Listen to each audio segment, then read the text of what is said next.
Hello. Hello, everybody. I'm sorry for the slightly longer than it should have been wait.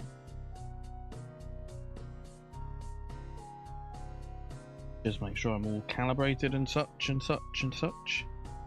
Hey! How you doing? Whew.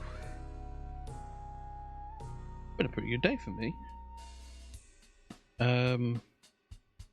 Well, a delivery of mine that I was waiting on got delayed till tomorrow. So that was annoying, but it's not the end of the world. Like I'll manage. Why am I so high up? There we go. Anyway, yeah, how are you? What else have I done today? Played game. Technically I did speedrun practice, although it's kind of not supposed to be at this point. I'm just trying to test something out. I'm getting, I want at some point in the near future to get a new keyboard, and so I'm testing out the kind of switches I want to put in it. It's not going to be a full custom whatever, it's going to be like something hot swappable. I don't know if that counts as custom. I'm not like, ooh, let me buy a plate and let me buy a case and a PCB and put it all together myself. I'm not like that. I'll buy a keyboard, some switches and some keycaps, and that'll do me. But yeah, so that's the delivery I'm waiting on. Some switches that I wanted to test out. I got a pack of them. They were very cheap, so I just thought, why not?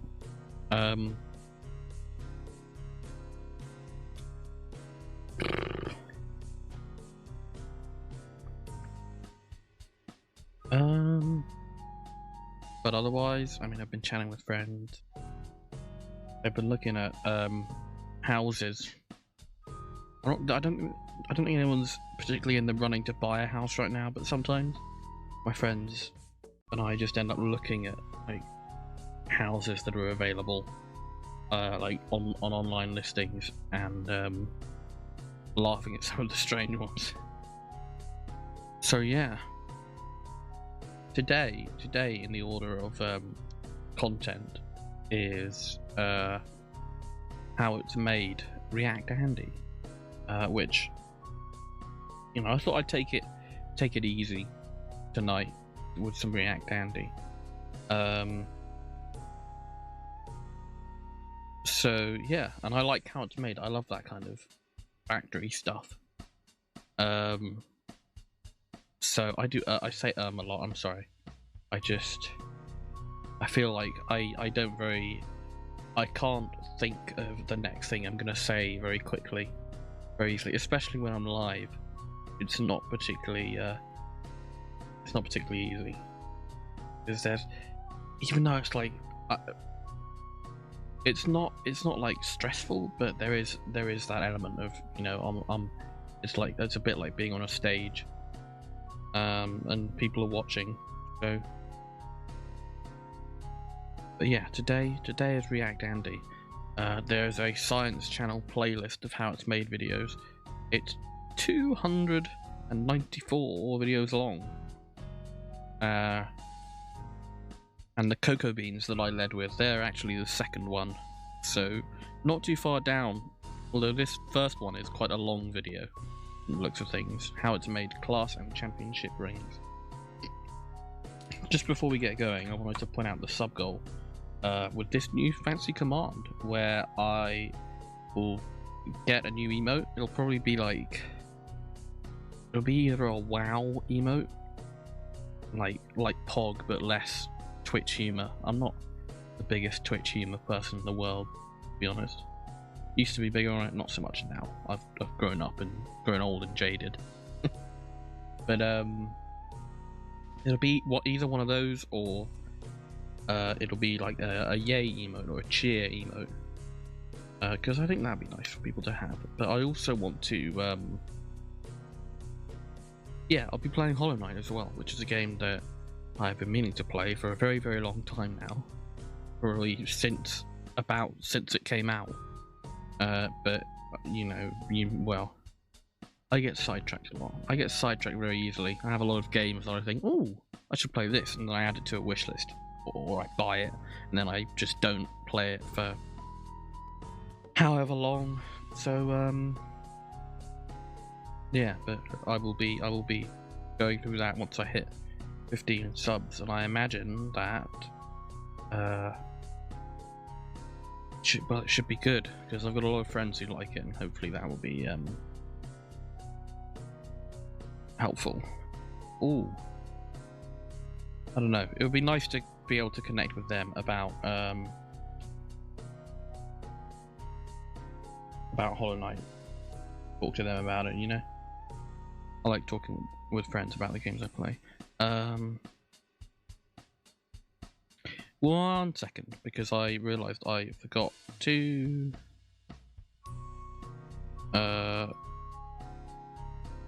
post my stream to various Discords.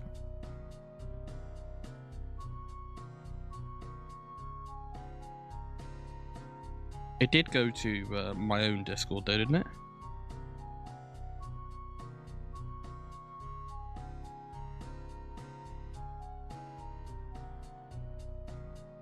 It did. Good. I post in a few more because clout is everything. No, I'm kidding. But I got to build that profile, right?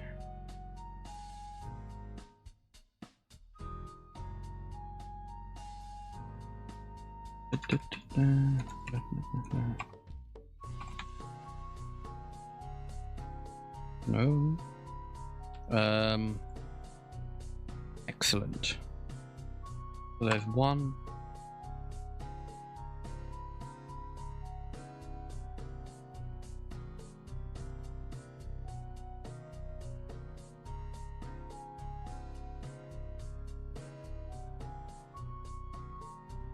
Alright.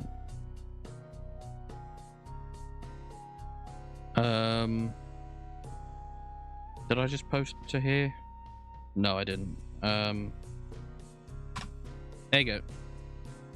Right, we're done with 3. So yeah, subgoal, I've already talked about that, and also socials and Discord. I think that's in the link tree anyway, but Discord, I should have put some info about the Discord in the actual command, but basically you can find out when I go live, because I ping the Discord when I go live. Well, a bot does it for me, but you know, same kind of thing. And there are also channels to talk about some of the things that I'm interested in, like speedrunning. I used to do a lot of speedrunning, and I want to get back to it at some point too. And music as well, because I'm a musician and I know some music theory. So I like to talk about that as well, and I am very much an avid music listener. I'm not always seeking out new music, but I am listening a lot to the music that I've built up in my collection over the years. My collection being my Apple Music library, I guess. That's what passes for a music collection in the current year. For the moment, though,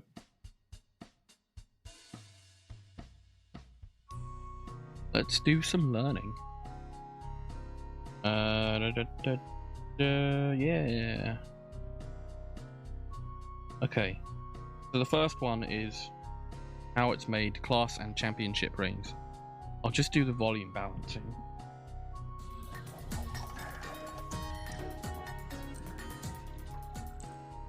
A ring celebrating a special achievement makes a cherished lifelong keepsake. How's that? Let me know if the volume is good. I'm going to put it about there for the moment. Actually, let me turn it up a bit. And then, sorry, one sec. ring celebrating a special achievement. Okay, made it louder on my end. Excuse me. Right, yes. Let us watch how it's made and learn a thing or two about how things are made. Here we go. Class and championship rings first. Which would be quite interesting to know about. Most of what I watch about how it's made is the food. Lifelong keepsake. The food ones, because I don't know. Food is food, isn't it? Or a championship ring for the But players on a winning sports team. Bit of variety never hurt anyone. Well, this special piece of probably did at some point, but let's ignore that. Alright, teach me about the ring. They look like the kind of signet rings that the ancient Romans used. They can also have personalized touches such as the player's name. You don't press those into wax though, I think. Class rings, on the other hand, come signet in rings, were they? I don't know if they were called presented signet in the rings, but catalog. Graduates order their like, have you ever favorite seen style, an ancient then Roman personalize wax their ring seal, by that choosing style of thing? options, such as symbols, They used it for gemstones, that. and engraved lettering. For each style, a jewelry designer first sketches the ring's base, the overall shape of the ring minus the decorative elements. To have that Then, sort of an skill. industrial designer transforms the sketch into a three-dimensional computer drawing. The ring's decorative Windsor components go through Spitfires. the same process. Anyone know who the Windsor The jewelry Spitfires are? designer's What they color do? drawing, adapted to 'Cause I 3D don't. software that guides a computer I've never heard of them. Well, British The me. machine transforms 2 blocks of aluminum into a 2-part mold for each of the flat, detailed What is components that? of the ring, meaning all the parts except for the base. A What steady flow of lubricant washes away the Oh. shards of metal the machine cuts away. Okay then, right. Bit by bit, the mold assumes very intricate detail of the ring design. It's a very, very watery lubricant. Once it's finished, they coat Oh, the cavity with needs a a- powder that prevents the wax they're about needs to a teeth inject brushing. from sticking. Then they load the mold into an injection device. They put some It cocaine shoots in in the hot liquid thing, wax and at high oh, they pressure, fill it with raspberry filling all jam. the minute nooks and crannies of the intricately detailed cavity. Oh man. Seconds later, they extract a wax model of, in this case, Ah, the we are elaborate dealing in top of a wax. championship ring. To make a wax model of the ring's base, I feel like they you'd use think a they'd flexible have rubber mold, specialized brushes because it rather would than be just too using. difficult to extract like, the toothbrushes, three-dimensional shape from a but- metal mold. Guess not. Sorry, I was talking over you. They use a flexible rubber mold because it would be too difficult to extract the three-dimensional shape from a metal mold. Yes. Yes. Yes. Yes. They inject the wax at low pressure, as a rubber So- mold can't withstand high-pressure injection. Mhm. Nor is it necessary when the base has no intricate details. Cool. So my tracking goes weird when I need to rub my eye or scratch my face or something. The next step is to assemble the wax models of 2 of the ring's components, Ah. connecting the parts with joining wax, applied using a fine-tip soldering iron. Nice. It's at this stage that Nice. they also size the ring for the customer, either cutting out Hmm. a section of the shank to downsize, or I wonder adding how to it the goes shank from to wax enlarge. to well, metal. Next, they they begin form the building a metal wax around the structure wax? on which to mount the wax models. For several rings, they'll be casting simultaneously. Hmm. They solder a small stem to each model.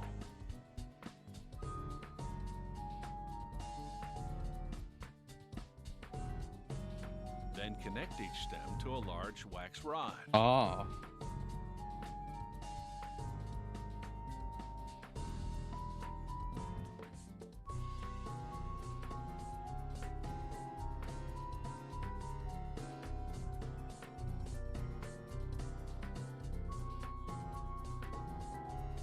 When they're done, they have a tree-like structure holding all the wax models.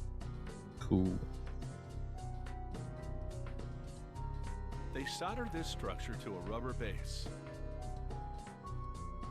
Then slip a metal flask over it. Oh.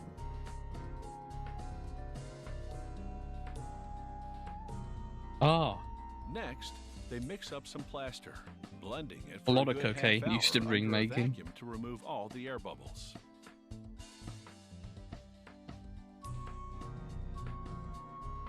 Then they inject the plaster into the flask, engulfing the wax models and supporting structure inside. Oh, Over wax the to next 12 plaster. hours, the plaster hardens into I a see. shell around the wax. I think I see. Next, 12 hours in a hot oven. This burns out the wax components, leaving behind a cavity in the shell shaped precisely like them. Oh, that's clever. That's clever. Now it's just a matter I'm of not that melting clever. down the metal I didn't for the figure it final out. Casting.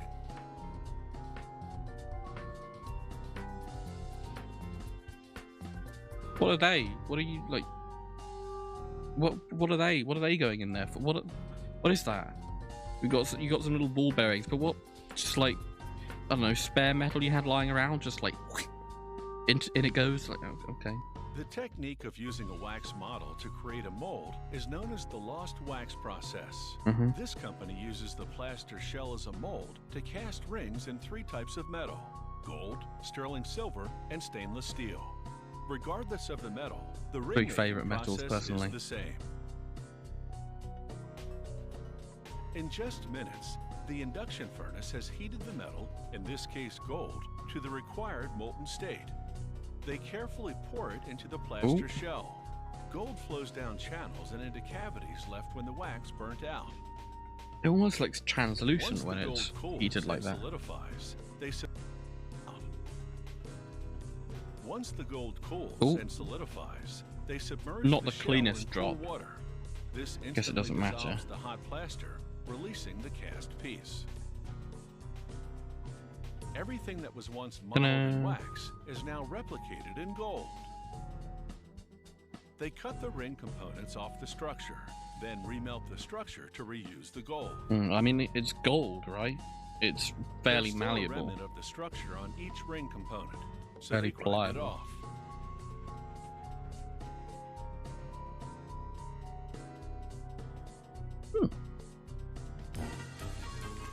Next, using a Rika. grinding tool so small Oh, that it thank fits you. through Thank the you so ring, much. They smooth. Hey, how you doing? I hope you had a good stream. Archie Baldi. Oh, thank you for the follow, Archie. Hey, how you doing? I hope you had a good stream. Today I am watching how it's made videos and learning something. Hopefully, probably, maybe. I hope. Yeah. I hope you've all had a good time with Rika. What were you up to?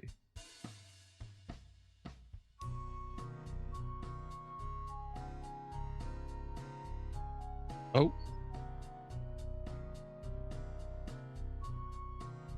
Yeah, thanks again for the raid. Really appreciate that.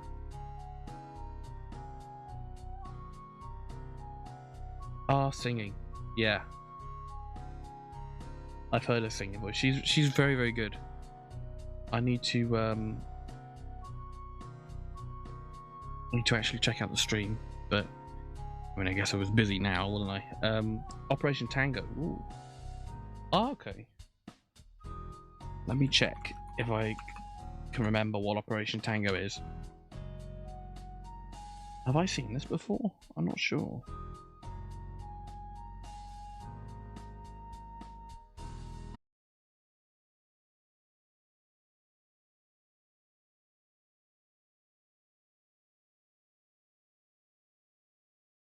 Rule 289. Hey, thanks for dropping by. Did you come in the raid, maybe? Either way, thanks for being here. Welcome, everyone. I am Clever Pigeon. I stream video games, but I also stream myself singing and playing some music on strange musical instruments, like this one, which is upside down. My voice seems familiar. I mean, I've like, I used to stream speedruns, and I did a few like speedrunning marathons. So you might have seen me on that, but also, I don't know. I've not got like the rarest accent in the world. I've been told I sound like the comedian James Acaster before. Another British comedian. Oh, okay. Oh, that sounds really cool. I have to check that out sometime. Yeah, I play video games. I especially indie games and like RPG horror. I love that stuff. But I also stream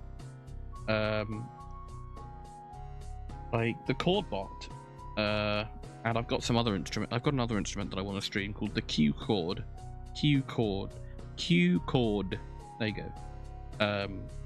They're both like unusual musical instruments, but I try and sing along with them, and it's been going pretty well so far. How do I hide that? Like that. There you go. I'm going to shill myself briefly, so you can always go and follow me on Twitter or TikTok or such and such. And you can join my Discord if you want to know when I go live or talk to me about stuff. Oh, that's okay, Rika. No problem. See ya. Thanks for the raid again. Have a good sleep. See ya.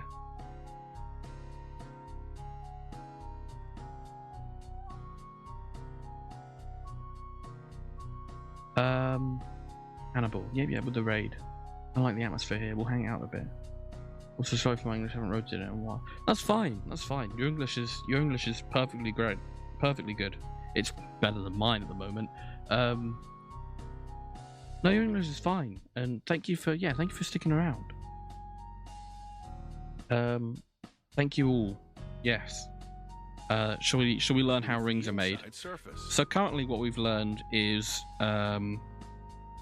they make a wax like model of the ring, and then they cast that model into plaster, and then they dissolve the plaster. No, they melt off the wax, fill the holes in the plaster with metal, and then they dissolve the plaster, and that leaves them with a little gold ring. So they grind it off. Gold in this case. Yeah. So that's about where we are. We're pretty early on in our how it's made journey. So small that it fits through the ring, they smooth the inside surface. Hey. Then they stamp in the company name, along with the internationally recognized Careful. code identifying the metal, such as 10K for 10-karat gold. Very nice. To smooth the ring's outer surface, they use a grinding wheel which has splits in its abrasive discs. What do they do? The split produces a see-through view as the discs spin at high speed. Oh, that's clever. Oh, that's very smart. With the entire surface now smooth, the ring is ready for polishing. They apply some polishing compound, then this one, they call it a championship ring. It up.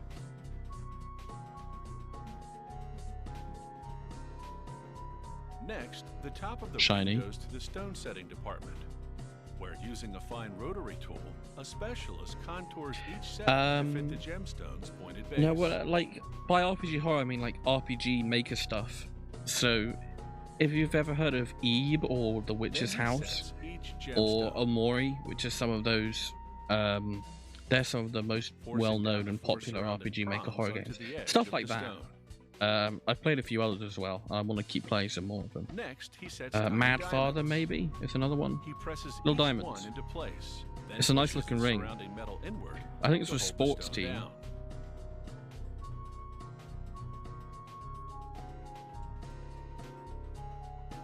The top of the ring complete. They now solder very nice. To the base. Oh, made a tiny ball. Oh. No, that's okay. No, that's okay. I've actually never played a Soulsborne game. I really ought to. This leaves behind a black background highlighting the ring's details. That's nice. No, that's not a problem though. If you like horror stuff though, I do think they're great games, but obviously you've got to make sure it's something that you're comfortable with. Hannibal, thank you so much for the follow. I appreciate that. Welcome aboard. They clean the ring thoroughly actually that character in that little picture is from one of the RPG horror games I like, called Wada Nohara and the Great Blue Sea. That's Wada Nohara in that follow alert. But do be careful, because that game has got some pretty disturbing content in it. A few blasts of pressurized steam, and the ring is completely dry. Hello. Certain Archie, rings thank you for the also take a have sip. enamel I've just taken a decoration. sip. Enamel is liquid glass. It goes on I like didn't know paint, that. then has to be baked in an oven for 30 minutes. Man, I can't imagine working at such.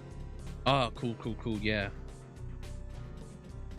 Yeah, I recommend Finally, RPG a Maker horror stuff. computer-guided I really like engraving it. machine inscribes any name or personal Classic message emote. customers request be written on Oh, thank or you. inside their rings. The tradition of the class ring dates back to the 1800s. Championship rings, a wearable trophy of sorts, are a more recent custom.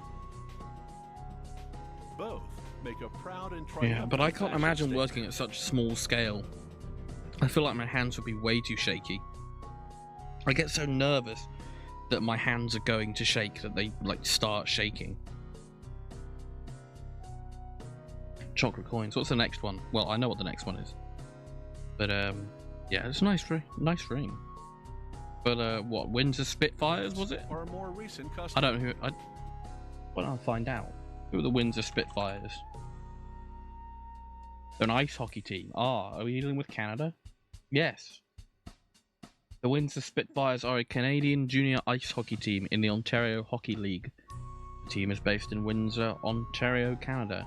Founded in 1971, the franchise was promoted to the Ontario Major Junior Hockey League for the 1975-76 season. Shoutouts to the Windsor Spitfires. Nice looking rings. Both. I like make this a one on the proud and left. Triumphant fashion statement. Oh no, what's my favourite ring?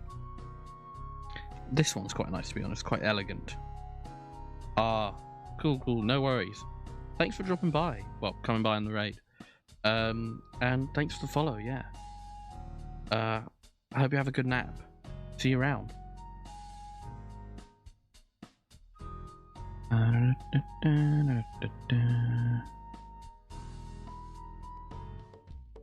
I like these two rings. Okay.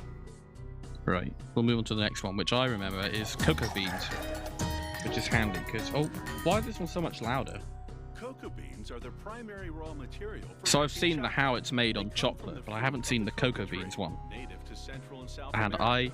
I The like ancient chocolate a Mayans would lot. grind them up to make I a eat a lot of special chocolate, beverage much for more than I marriage should, I'm sure, ceremonies so and other rituals. I want to know Today, about this. Coca is cultivated in the rainforest areas of many countries in the tropics. These cocoa beans from Costa Rica were cultivated without the use of chemical fertilizers, pesticides, or fungicides. Organic. Farming coca organically requires meticulous care and maintenance. Why does he of the keep calling it crop, coca? along with grafting Coca. techniques to help establish disease-tolerant tree I haven't varieties. heard that pronunciation before. The farmer cuts a budwood, a young branch about to bud, from a healthy, productive tree, and grafts it onto a sucker growing from the base of a tree, which is either diseased or old and unproductive. She cuts a slot at the Oh, how top of the swords are sucker, made. then I don't think wraps I've a seen plastic those. strip around the budwood to hold in moisture I wonder if until it's the in this graft playlist. grows. I've got a playlist of like Next, almost she cuts a 300 how pin it's and made end on the videos here budwood and inserts it that into the Science slot channel she made, made in the so sucker. it might show up eventually, I don't know. Covers it with a plastic bag. I'm not sure we'll get to Bagging all protects the 294 graft today against though. two potential extremes: dehydration and excessive rain, No. which causes rot or fungus. If the graft takes, the union seals itself in a month or even sooner. Strategic pruning strengthens the tree and keeps it growing low and in a shape that's easy to maintain and harvest. Yeah, I've seen. Before long, I mean, if you flowers know begin to Nyanas, the bud and VTuber, bloom. I mean, I've Tiny seen bees her pollinate the watching flowers, people after demo which tiny swords. It's not quite the same as how they're pods made, begin but to emerge. swords are pretty cool. The pods grow and grow Hmm. and gradually change color. Yes. Just like When the color Minecraft. transformation is complete, I'm kidding. they're ripe for harvest. There are many varieties of coca Ooh. trees with pods of different colors. Pink and red It and orange generally and takes green. about 5 months from first blooms to pod maturity. Come harvest time, they collect only the pods which are undoubtedly ready. If a pod isn't fully ripened, The cocoa beans inside will be acidic and bitter. Oh yeah. I think I've heard about that before. I've learned a bit about this before, but not from how it's made. The branch without damaging the tree in the process. Nice.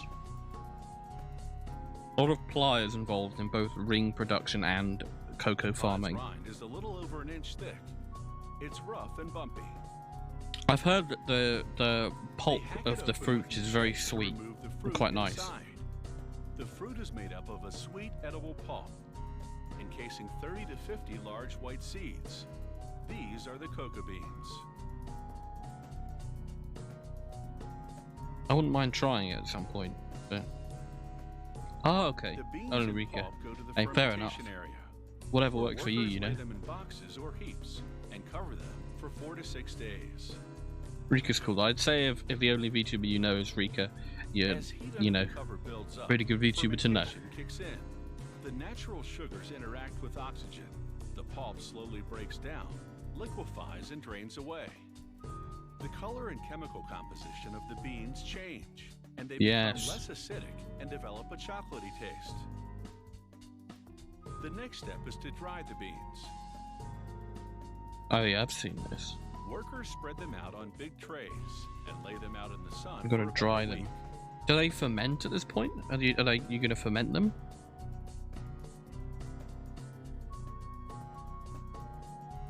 I wonder if they ferment. What a cocoa bean is like wet. Bendy. Versus dried. And then it's just like... Yeah. The dried beans now go through a selection process. Workers examine them. No, okay. I don't think they're at the fermentation yet. Or other imperfections. Beans which fail inspection are sold locally at a lower price, or go to the compost heap. Beans that pass are weighed, bagged for export, and sold to chocolate makers. Yeah. Or did I miss the fermentation bit? On the size of the beans, and I'm not very smart. Which varies according to the cocoa tree variety. It takes about 300 to 600 cocoa beans to produce 1 kilogram of chocolate. Chocolate. Very distinctive accent, this guy. Was this the fermenting bit? As heat under the cover builds up, oh yeah, fermentation kicks in. I missed the fermentation bit because I was talking. The natural sugars interact. Yeah, okay, fermentation, and then they dry them. Right, what's next? I don't know this one. Oh, blue cheese. I don't actually like blue cheese, but Stilton is a creamy and crumbly British blue cheese whose roots date back to the early 1700s. You wouldn't like to. No, I wouldn't like to do it either. To be honest, too much. Always produced in an 18-pound. Too much. What's the word I'm looking for? Like intricate work, precise work, and you've got to be thorough as well. Too much. I'll just watch them do it. It has veins of blue mold radiating from the center outward. Yes. Stilton. The production of Stilton is from my regulated. country. Only half a dozen dairies in the world, located in 3 specific English counties, are licensed to produce it, and only from locally produced pasteurized milk. It's like champagne, isn't it? Of milk to make each 18-pound It's got to be from a certain They begin part by of pouring milk in a vat. the UK. Like champagne has got to be from a certain part of France. Laboratory-grown natural organisms. Huh. Then I wonder how they use used to a make it mold before culture called penicillium labs. Roquefort with distilled water, and add this to the mix What is of that? blue mold culture called penicillium Oh, that's- Roquefort with Oh, distilled that's the water, mold. and add this to the milk as well. Lovely. After about 3 hours, they stir in rennet, enzymes that Yeah, coagulate the milk fat. I don't really like Stilton After or about 90 blue minutes, cheese. Workers run a wire knife through the now gelatinous milk, Ooh. separating the fat, called curds, from the liquid called whey.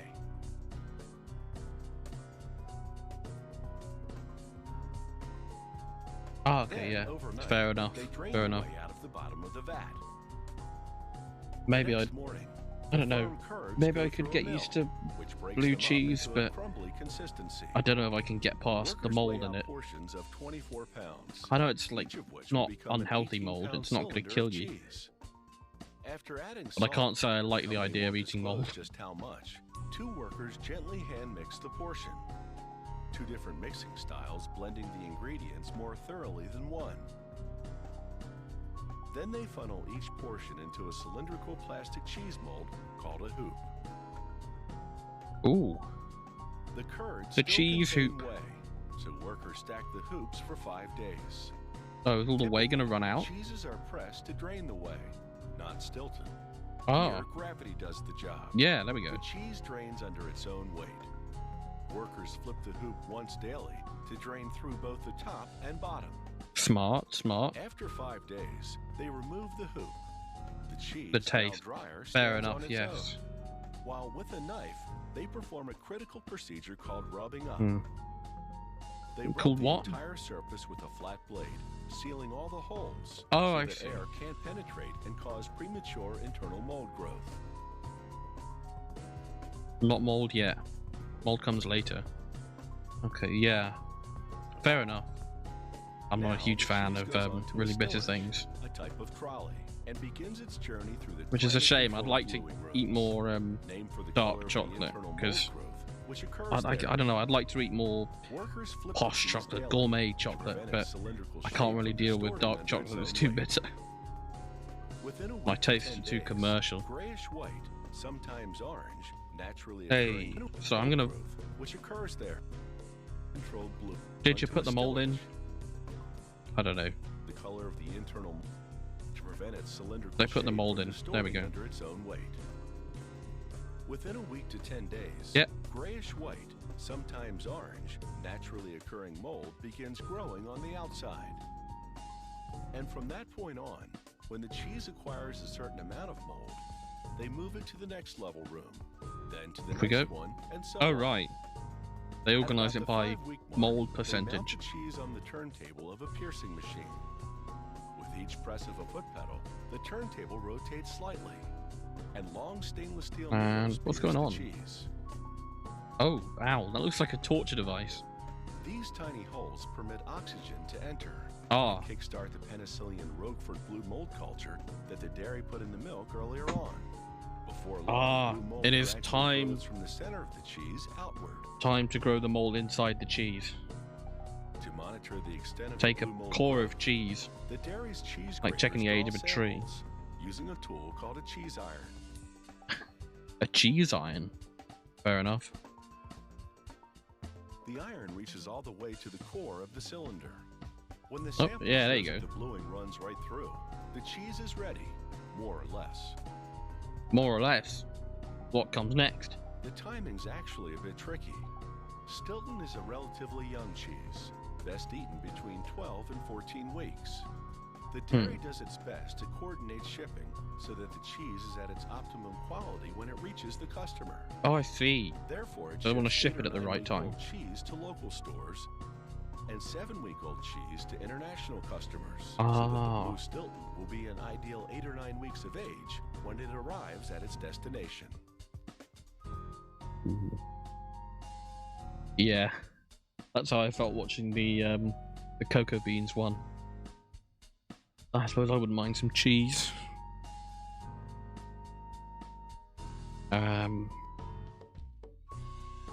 What's next? How it's made, man. Telescopes. Okay, can't eat those. What a shame. Well, you can if you try very hard. The telescope was invented by a Dutch optician 4 centuries ago.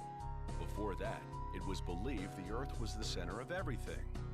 The theory that it actually revolved around the sun was discounted. In the hands of Italian astronomer Galileo, the telescope brought reality into focus. Oh, Modern telescopes the big boy are telescope. light years ahead of those early versions, and through their eyepieces, the universe continues. we're not to dealing with unfold. like the kind of telescope you'd The have in your reflecting bedroom telescope necessarily, are bounces you? and concentrates light with mirrors. We're dealing with some Production heavy-duty begins ones. with the machining of cylindrical metal parts. These are baffles, and when screwed together, they'll block Baffling. stray light that would interfere with the telescope's operation.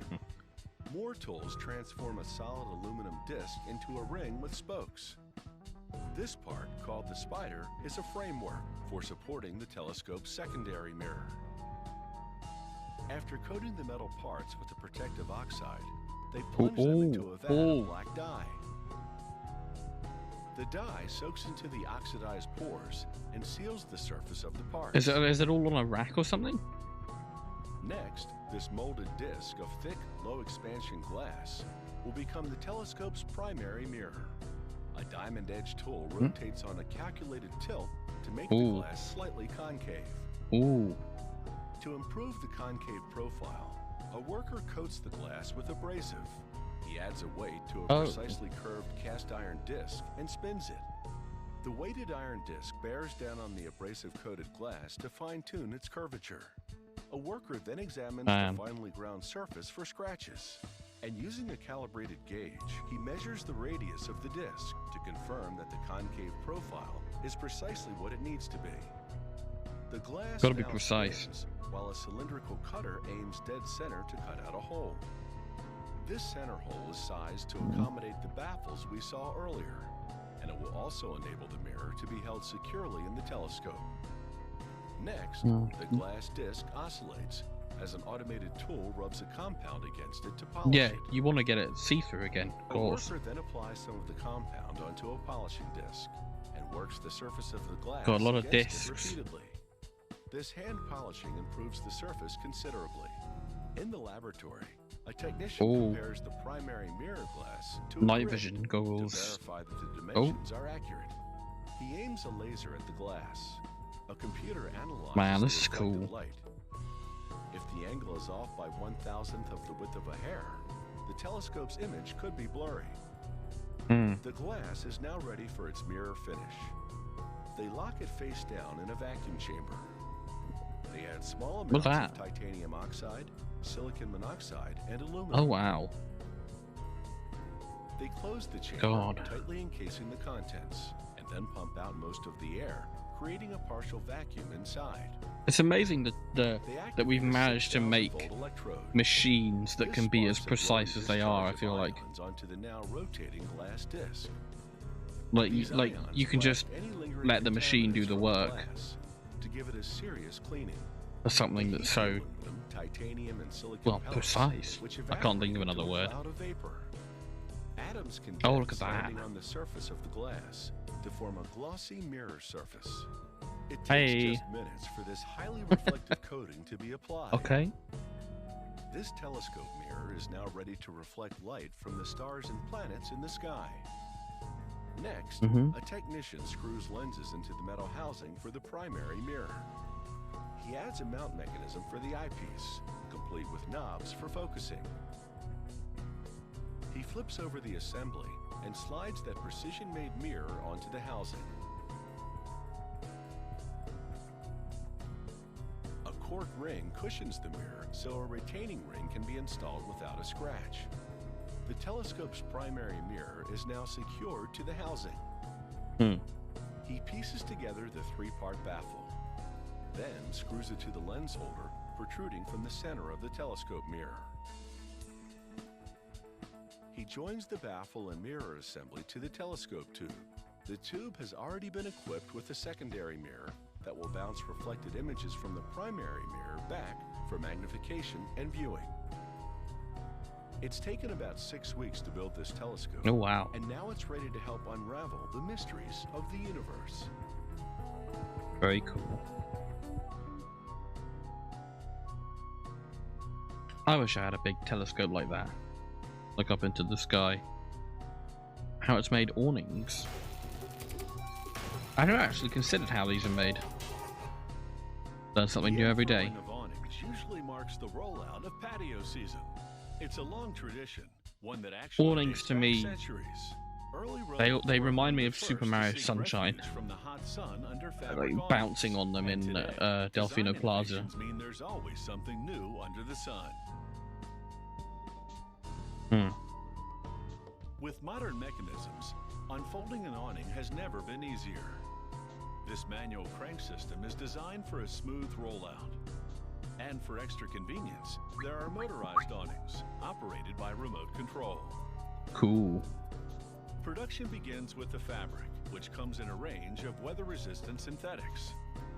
The seamstress cuts out patterns from thick acrylic material and sews the pieces together. Here, she works on the awning's front valance. A roller keeps the fabric correctly aligned and stops it from bunching up as she sews. She stitches a long pocket along the border. Oh. A plastic rod will later be I through see, it to yes. connect the valance to the awning framework. She traces a scalloped edge onto the bottom of the valance. Oh, there you go. And carefully cuts along the penciled line. Oh, got to cut by hand though. With a steady Very hand, interesting. she follows the outline precisely to give the valance those distinctive curves and notches. Interesting that that's cut by hand. Like, I would have imagined they'd had a machine for that. But I don't know. Guess you can't do everything by machine. Into a channel in the tube, and then slide a plastic rod into the pocket. This secures the end of the fabric to the tube. It takes two people to avoid any buckling of the fabric. They insert a plastic cap into one end of the tube, but leave the other end open for the installation Bash, of bash, the motor. bash. They now wind the awning panel around the tube. Rolling shield. Their efforts, so the tension in We've seen the mold rolling, is where's the equal at shield? both ends. Next, rollers carry a squared aluminum tube to a here it goes. saw. Here it goes. Watch it go. Once in position, That's a good camera angle. I like that. To steady the tube, and the saw slices Not it enough to the moving correct cameras length. on how it's made. The cut tube will be the carrier bar, an important part of the awning framework. A worker now builds that framework starting with the carrier bar. He slides a bracket partway down the tube and uses it to attach the retractable arms, securing the assembly with a heavy-duty steel pin. Two workers slide connector pieces into the grooves in the drop bar for the valance. Then they raise the bar and attach the retractable arms. Up. They install a side bearing in the end of the connector bar. It's one of two that will support the awning's main tube. I see. Next up is that fabric-wrapped tube. Here it is. They attach it to Here the it comes. framework and tuck the other end of the awning fabric into a round slot in the drop bar. They slide another long plastic rod through a pocket Do the same in thing fabric again. to secure it. They're now ready for the motor. It's a tubular model. He attaches a metal bracket for assembling the motor to the main framework. He then equips the tubular motor with two A rolling plastic shield, rings the awning running each manufacturers. end.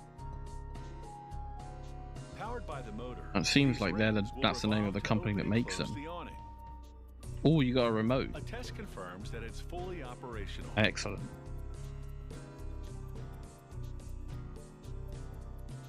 He slides the tubular Oh, you're not going to motor into the show it opening rolling the of other way? awning tube.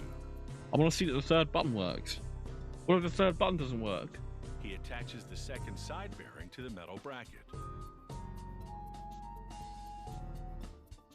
and caps the open end of the drop bar. A few taps with the hammer drives it down the shaft. Tick, tick, tick, tick, tick, tick, tick, tick. He now There you go. tests the awning to confirm that everything Hey. unfolds as it should. He tightens some screws, Excellent. and when it's perfectly operational, he'll install the valance.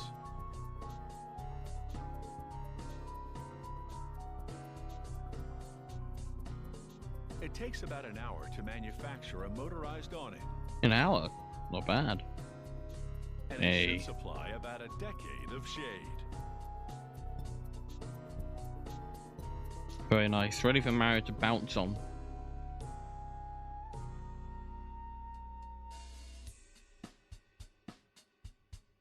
What's next? Dashboards. Well, there's a lot of stuff in a dashboard. A car's dashboard is full of dials and gauges that keep the driver up to speed on everything. In the time of the horse and buggy, Unless you got a dashboard was Tesla, in wooden which board case you have a to shield the big driver from iPad. mud and water. Hence the word dash, which can mean bespatter or splash.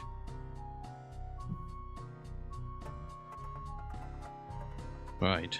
When motorized vehicles came along, instruments were added, making the dashboard an important source of information. Today's Ooh, dashboards tax tell disc. the driver a lot at a glance. Don't see Ignore those indicator anymore. Dials, and you could run out of fuel or be slapped with a Did you see that? speed Oh, look at that. Tax disc. I wonder how many years ago it was now. The UK used to have tax discs like that, but then all the information, it's online now, so no need. I used to remember I remember my dad used to, like, you get a new tax disc and you'd have to put it in the window of your car in the corner. Oh, chat is blocking it slightly. Let me just hide chat a second. This thing, like, where's my cursor gone? My cursor should be, there you go. That thing. Oh yeah, I remember my dad putting those in a little pocket that was attached to the inside of the windscreen on a car. Right, chat. Source of information. Today's dashboards tell the driver a lot at a glance. Ignore the indicator dials, and you could run out of fuel or be slapped with a speeding ticket. A dashboard for a luxury sports car starts with this aluminum skeleton. It's been bonded at the joints with adhesive that's stronger than conventional welds. A technician clips the main electrical harness to the aluminum frame. He then fixes the heating and air conditioning unit to the center of the dashboard skeleton and connects it to the wiring. Do they leave them hollow? I wonder how much of a dashboard is hollow. The dashboard's composite substructure. I guess you don't want to fill it in because you don't want to make the car too heavy, and also, the technician installs a glove box, like, might be a waste of material. Heating and cooling system. At the same time, you want to make sure that it is the substructure is now ready structurally integral. You want to make sure that it's all, like, secure. He slots the driver's information module, which includes there you the go. speedometer, into the housing. All the bits you just plug in. Equips the dashboard with high-end speakers. We've got it down to a science now, I suppose. The front speakers. Airbag, encased in aluminum, comes next. The technician inserts it in the molded plastic niche. I wonder how many times they accidentally activate an airbag when they're installing it. The airbag with perfect precision. I wonder if that's even possible. Next up is the steering column, with its magnesium shifting paddles and I don't know. I like the idea of that they mess it up and accidentally airbag in their face. He then encases the electronics with plastic cowling. This both protects the wiring and tucks it out of sight. He tops off this job with more cowling above.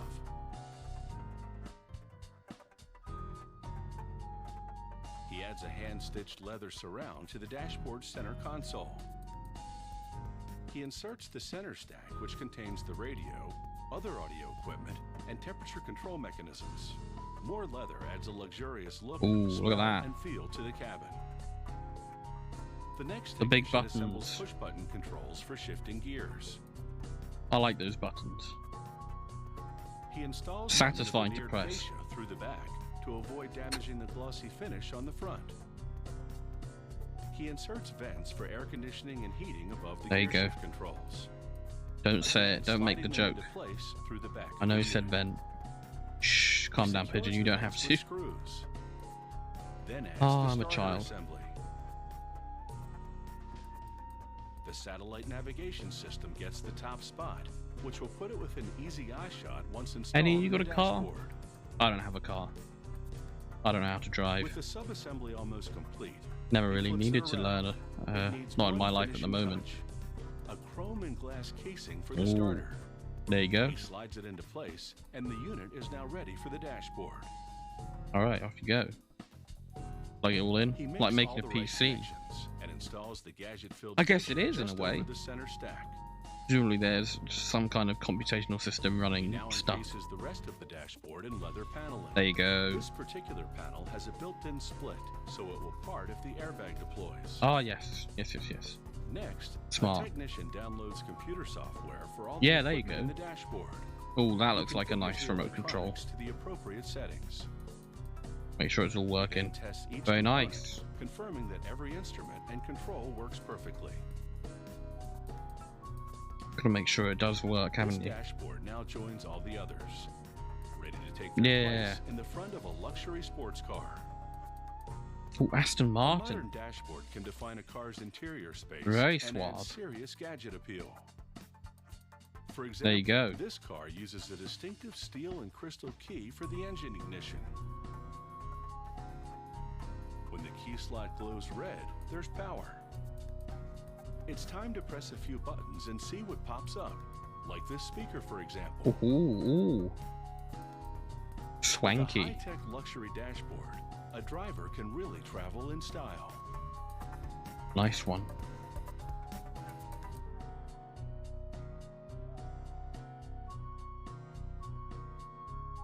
Very interesting. Bit different from just having a regular old car key. What's next?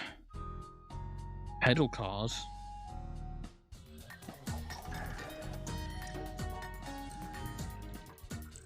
It looks like a car and it drives like a tricycle, a child-sized version of a motorized three-wheeler vehicle, popular in the early 20th century.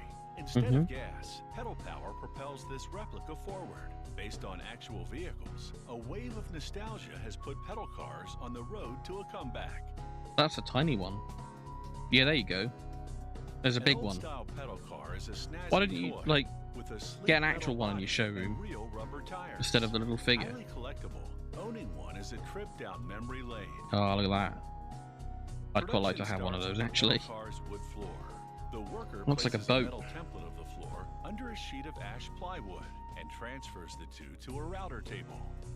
With a pin in the template Spin. below to guide him, he moves the plywood as the router cuts it. There you go. Oh, it's like that one This produces minigame a from part Mario Party that's the 2. precise size and shape There you go. needed for the pedal car floor. Score 100. Now that cutout is Using the alive. same system, he cuts a slot for the pedals and another one for the rear wheel. God. A lot of sawdust though. He evens the edges with a hand router, giving the pedal car floor a finer look and feel. Ooh. Very swish. He glues supports for the backrest close to the rear of the floorboard. He props the backrest A bit against less the highly supports engineered than and the screws it into position. electric cars or the electric He dashboards. installs the dashboard Just glue and framework screws and further stuff. towards the front. Next, they varnish the laminated ash dashboard I mean, whatever a works. deep, rich hue to replicate the look Ooh. of the one in the original three-wheeler vehicle. Hmm. And now for the body of the pedal car. A welder tacks together the two parts of the aluminum shell. I'd like to and have one of seals these, but I don't know with what I'd special do with it. adhesive. It's not the most convenient thing to They then screw the wooden take out on framework a to the aluminum little body. pedal car drive. After a thorough cleaning, they paint a primer coat onto the metal. Hmm. Then it's into the paint booth for a glossy coat of automotive paint. There you go. In the meantime, the metal chassis of the pedal car I wonder if that's comes regular together. spray paint or there's some A kind of worker mounts a dummy electrically twin engine to the charged front. painting method In that this makes the paint pedal-powered replica, stick the really engine's well to the purpose is purely really well and decorative. really evenly to The headlights, though, what you're trying to are apply real. it to. He attaches those to the chassis. Wait, what's fake? In this pedal-powered replica, the engine's purpose is purely decorative. Oh, okay, right. The headlights, Fair though, enough. are real. He attaches those to the chassis, Huh? complete with the hooded framework, distinctive to the original Hey. full-size three-wheeled car from a century ago. Very nice. He then fits the tires to the chassis. They're cycle tires, child-sized, to fit the scale of this toy car replica. Oh, okay. Quick spin confirms they're Whee! operational. He mounts the fenders to the frame just above the tires and secures them with metal brackets. The fenders will guard against splashing mud and water. Hmm.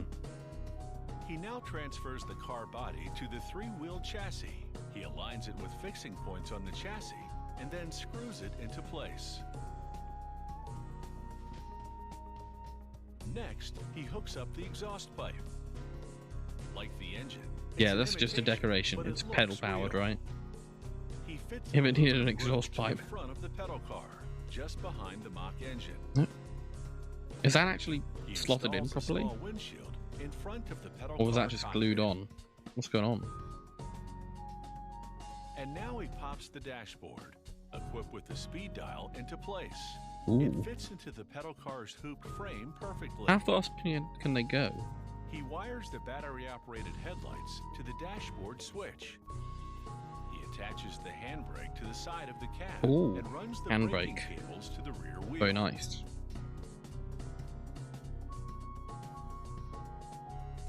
He threads the steering wheel column down through the dashboard to steering arms on the front wheel axle. Oh, interesting. The speed dial is, you have to look through the steering wheel. To precisely position the column to the shaft. There you go. In the seat. Into the cab. Looks like a nice seat. This completes the construction of this pedal-powered replica car. It takes about 40 hours to make one of these retro toys. When it comes to the did you actually do like the pedals though? And expended great effort. It's time for did we see them put the pedals on? Some good old-fashioned fun. Did we actually see them put the pedals on though? He fits in a loop. Am I just like not very smart? Oh, I see. To the three-wheel chassis. He aligns it with fixing. Oh, okay. I see. The whole pedal part was like pre-prepared. He now transfers the car. 1 second. We're gonna take a detour. I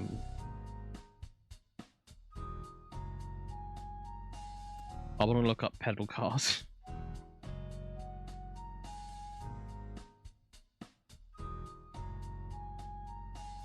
Pedal car. Yeah, how it's made.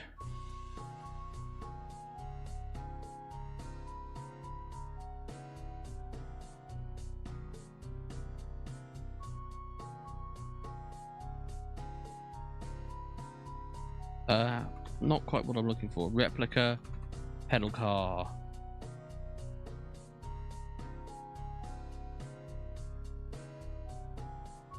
No, come on. 3-wheel pedal car. That's a motorized one.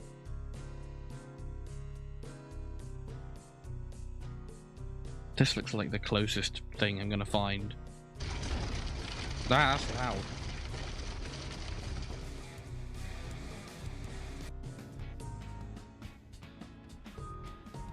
And here it is. Look how beautiful it is. The body of the car is pretty nice. And there's fiberglass applied on top of that. It's modeled after Austin Healey's Sprite MK1. The guy bought a small toy model of the Sprite and then used a 3D scanner to scan it and to make 3D model out of it. And then he used a CNC milling machine to carve the shape out of a foam. Of course he had to make some modifications to the original model to allow enough room under the hood for the pedals. And by the way, this article is from a Finnish vintage car magazine called Automobili. There are 2 seats with pedals at the front, and then there is this hidden Donald Duck style rear seat for kids at the rear. Oh, that's cool. I like that. Light system.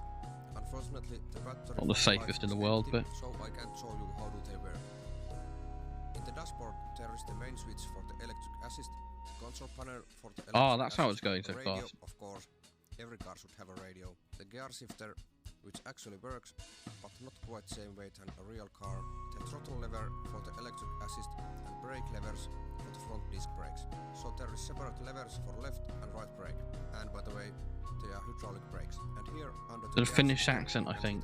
It's a nice accent, the Finnish accent. Actually, Shimano Alpine 7 internal gear hub, if I remember correctly. Actually, maybe. Not fair. When I hear a Finnish accent like that, I think of RT in the game Control. I like him. Good character. 100 kilograms.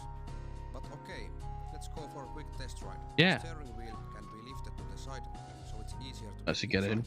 Cool. Same thing than with my Velomobile. But other than that, I have to say that everything in this car is made so that it looks and feels like a real car. So it's completely different story than Velomobile. Steering wheel is very close to you though. Almost on your lap. Human-powered vehicles. I think there is the pedal sensor for the electric assist. With that, I just could pedal and the electric motor. No, not a lot of space for it. But for some reason, it is on your lap. Maybe the e-assist was on wrong setting or something. Well, this is a DIY project, so it's never quite finished. So I had to use the Can you pedal from either side? What's going on? Or can you have... This thing is heavy. Do you have your passenger help you pedal? And the steering was big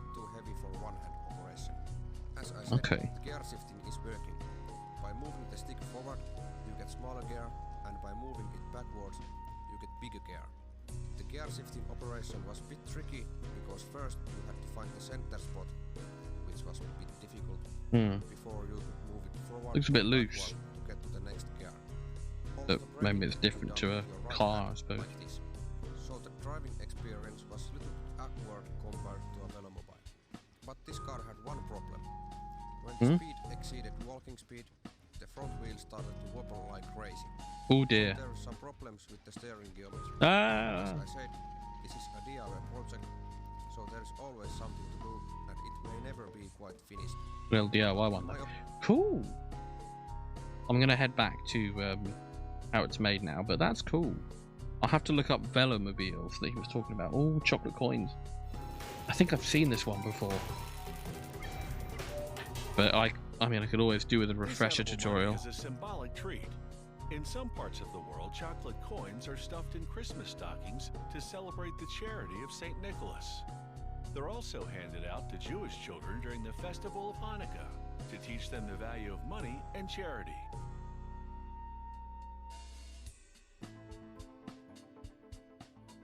Chocolate coins don't have any purchasing power, but they do buy a lot of appreciative smiles from the kids. Man, runaway inflation that would cause. They start with giant chocolate bars. Yeah. 10 pounds of pure chocolate. Big chocolate bar. Give me one. Give me one of them. I'll take it. I'll just eat it like that. Hot water bubbles and steams inside a sleeved shell to heat and melt the chocolate. There are 2.5 you don't want to you don't want to have the water touching the chocolate directly because it'll seize. Also, you don't want to contaminate the chocolate. The chocolate thickens, but not to the point of solidification, a process called tempering. It causes the chocolate to form a precise crystal structure for just the right texture and taste. The thick liquid I've watched quite a few videos about how chocolate gets made, just because I like chocolate so much. It's just very satisfying. Levels it to a specific thickness and spreads it evenly. There we go. Creating a long sheet of chocolate. Very nice. Chocolate now begins to all tempered. Tempering makes sure that it snaps cleanly when you bite it or break it, and also make sure that it's all shiny. This journey transforms the liquid chocolate into a soft solid. Next, they clean and prepare the die. Ooh. It's a spring-loaded device that works cookie cutter style to punch out round blanks. There's one big difference. Each cutter is long and tubular, so as it punches out the chocolate blanks, they accumulate inside. Oh, I see. Yes. Kind of looks like fun, to be honest. Looks like a money sorting machine, which I suppose it is in one sense. To be remelted into the process, so not a crumb of chocolate goes to waste. Yeah, look at that. There's some nice, satisfying chocolate discs there. At the end of the line, dozens They're of very clean. blanks have stacked up in each magazine. And piles of leftover chocolate have accumulated in a bin that will now be transferred back Give to that the to melting me. pot. I will take it. It's a bit soft, but you can firm it up. Put it in the fridge. To do this, they wrap the chocolate first, and then emboss both the wrap and the chocolate blanks simultaneously. I see. Yes, yes. Sheets of I remember glossy this. gold foil travel between rollers to establish an even tension. I put it in the foil and then Arm moves two chocolate blanks between they stamp the sheets. foil Piston-like and knives the move chocolate in to wrap, through the foil. cut, and fold the foil around the blanks. Oof. The forked arm then delivers There you go. the foil-wrapped blanks to a die press. It Press. stamps designs on both sides of the coins, making an impression on the foil through to the chocolate. And all the different moving The chocolate, parts. although solid, It's amazing. is still warm enough to receive the image. Removed from the machine, here's what the die heads look like. There you go. These are used to emboss chocolate coins Hello, with Abe. American penny markings. As for the foil discards, they don't end up on the scrap heap. Instead, they accumulate in a bin to be sent out for recycling. They make 150,000 foil-wrapped coins a day. To change the currency type, they simply switch die heads. Chocolate coins can be made in many sizes, with a range of different illustrations. The coins now spill out onto a conveyor that takes them to a bin. They spill out. Are they just getting dropped, or are they getting fired out of something? What's going on? It looks like they get chucked with a bit of force. They hit the wall of the conveyor belt. Which will be the traditional mesh bag. Yeah. Can't have them without a mesh bag. It takes less than an hour to make a chocolate coin. Gold dollars or $5 poker chips. Every day, it's a jackpot of chocolate money at this factory. So there's never any shortage of edible cash. Only decisions to be made. Poker chip or chocolate penny. I should get some flip a coin. Because a lot of chocolate coins are made with really cheap chocolate, but I wonder if I could get some that's made with like higher quality chocolate. So that was that's the keyboard shortcut. Beet sugar. Ooh. A common assumption is that all white sugar is derived from sugarcane. But 30% of the world's white sugar supply comes from the sugar beet. Ah, yes. I don't know a lot about this. I know very little, actually. Can be cultivated in cooler regions and in poorer soil. It takes about 7 beets to produce a little more than 2 pounds of sugar. The byproducts of processing, molasses and beet pulp, are used for animal feed. The processing of sugar beets yields various grades of Why was sugar. the package in Italian and then the other bit was white sugar. in German? Maybe it's in Switzerland? Farmers plant beet seeds in the spring and harvest the mature crop in the fall. Mechanical harvesters attack 6 rows at a time. They rip the plant out of the ground, chop off the leaves and crown, leaving just the bulbous root. Gotta wipe my eyes. Could rub my eyes and it best with the tracking. Typically weighs about 2 pounds. 17 to 18% of that is sucrose. Excuse me, I'm a little bit tired. So a loader transfers the harvest I keep yawning. into trucks. The loader's sieve, which makes me need to rub my eyes because my eyes start watering, and then my tracking goes all weird. When the trucks arrive at the sugar factory, they unload the beets, soil and stones included, onto a conveyor belt which transports them to a washing station. First, they head into a revolving drum, where under a shower of water, the beets rub against each other, dislodging the soil. The water flow floats the beets, which then exit the drum. The stones stay behind, collected in separator buckets along the edge. A screw conveyor moves the beets to a transfer system, which brings them inside the factory to be processed into sugar. Was that water being like sprayed on them? It didn't look very clean. To be processed into Not sure what was going on there exactly, but I'm sure they figured it out by now. Oh wow, that's a long conveyor belt. That's a lot of sugar beets. Into cassettes. Into Strips about the cassettes. shape of French fries, but smaller.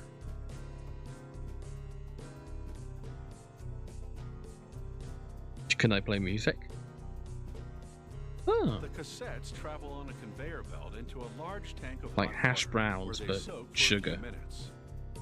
This gets their cell membranes to begin opening, clearing the way for the sucrose to exit during the next operation, in which the cassettes are pumped to the bottom of a 22-yard high extraction tower. A rotating shaft within the tower transports them slowly upward against the downward flow of hot water. So, something out of a horror sucrose, film. Producing a sugary water called raw juice. The next step is to purify this raw juice. Not going to make a joke about that. They burn limestone with coke to produce the chemical compound calcium hydroxide, also called lime milk. They add it in several stages to the raw juice. Meanwhile, they press the sucrose strip cassettes into pulp. Those are trucks of scale. Feed. So They add much carbon dioxide stuff. to the lime It's so much milk and stuff. juice mixture. This absorbs 1/3 of the juice's impurities. enabling a filtration system to remove So them. I saw. Oh, look at that. I know that's very childish of me, but what does that mean? I'm gonna look that up.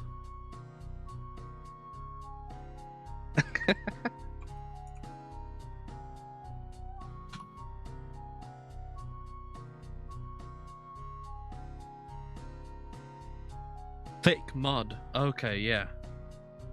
That makes sense. Christ.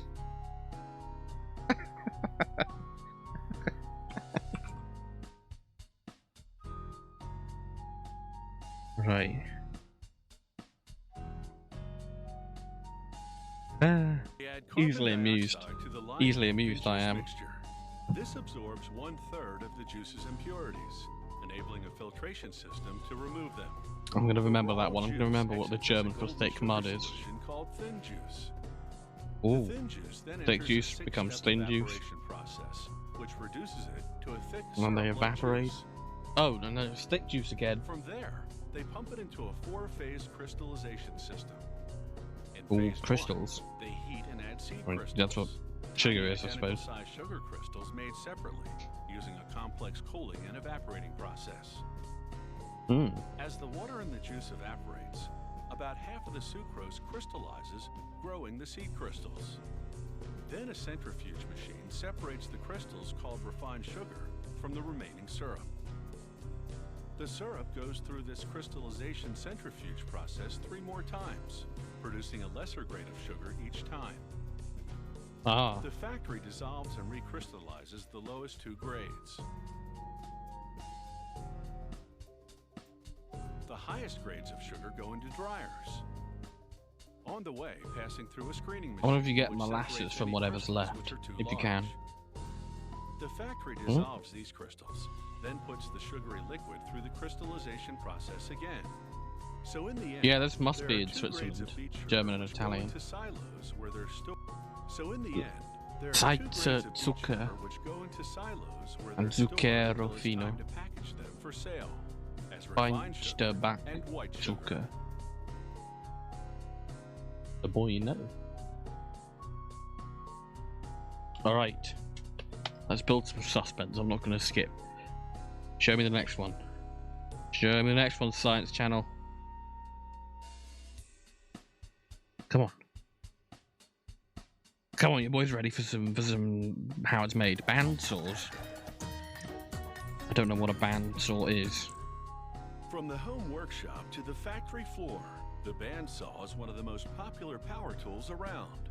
It's called a bandsaw because the blade is a metal band with teeth. Yeah, it's one of those. Continuously in a loop around 2 or 3 rotating wheels. It can make straight. I bet some of curved, these have and been angled used in cuts. other how it's made videos. This is an Yes, industrial I know bandsaw those. designed to cut wood, aluminum, and composite materials such as plexiglass. It can cut pieces up to 12 inches thick and can divide a board up to 40 inches wide into 2 equal sections. Very clean. The tabletop tilts that's to a bit less than maximum clean. 45 degrees for That is a angled wobbly cuts. line, mate. It's made of sturdy cast iron. The bandsaw manufacturer purchases it from a nearby foundry, then uses a rotary grinder to make the surface, as we can see on the right, smooth and shiny. There you go.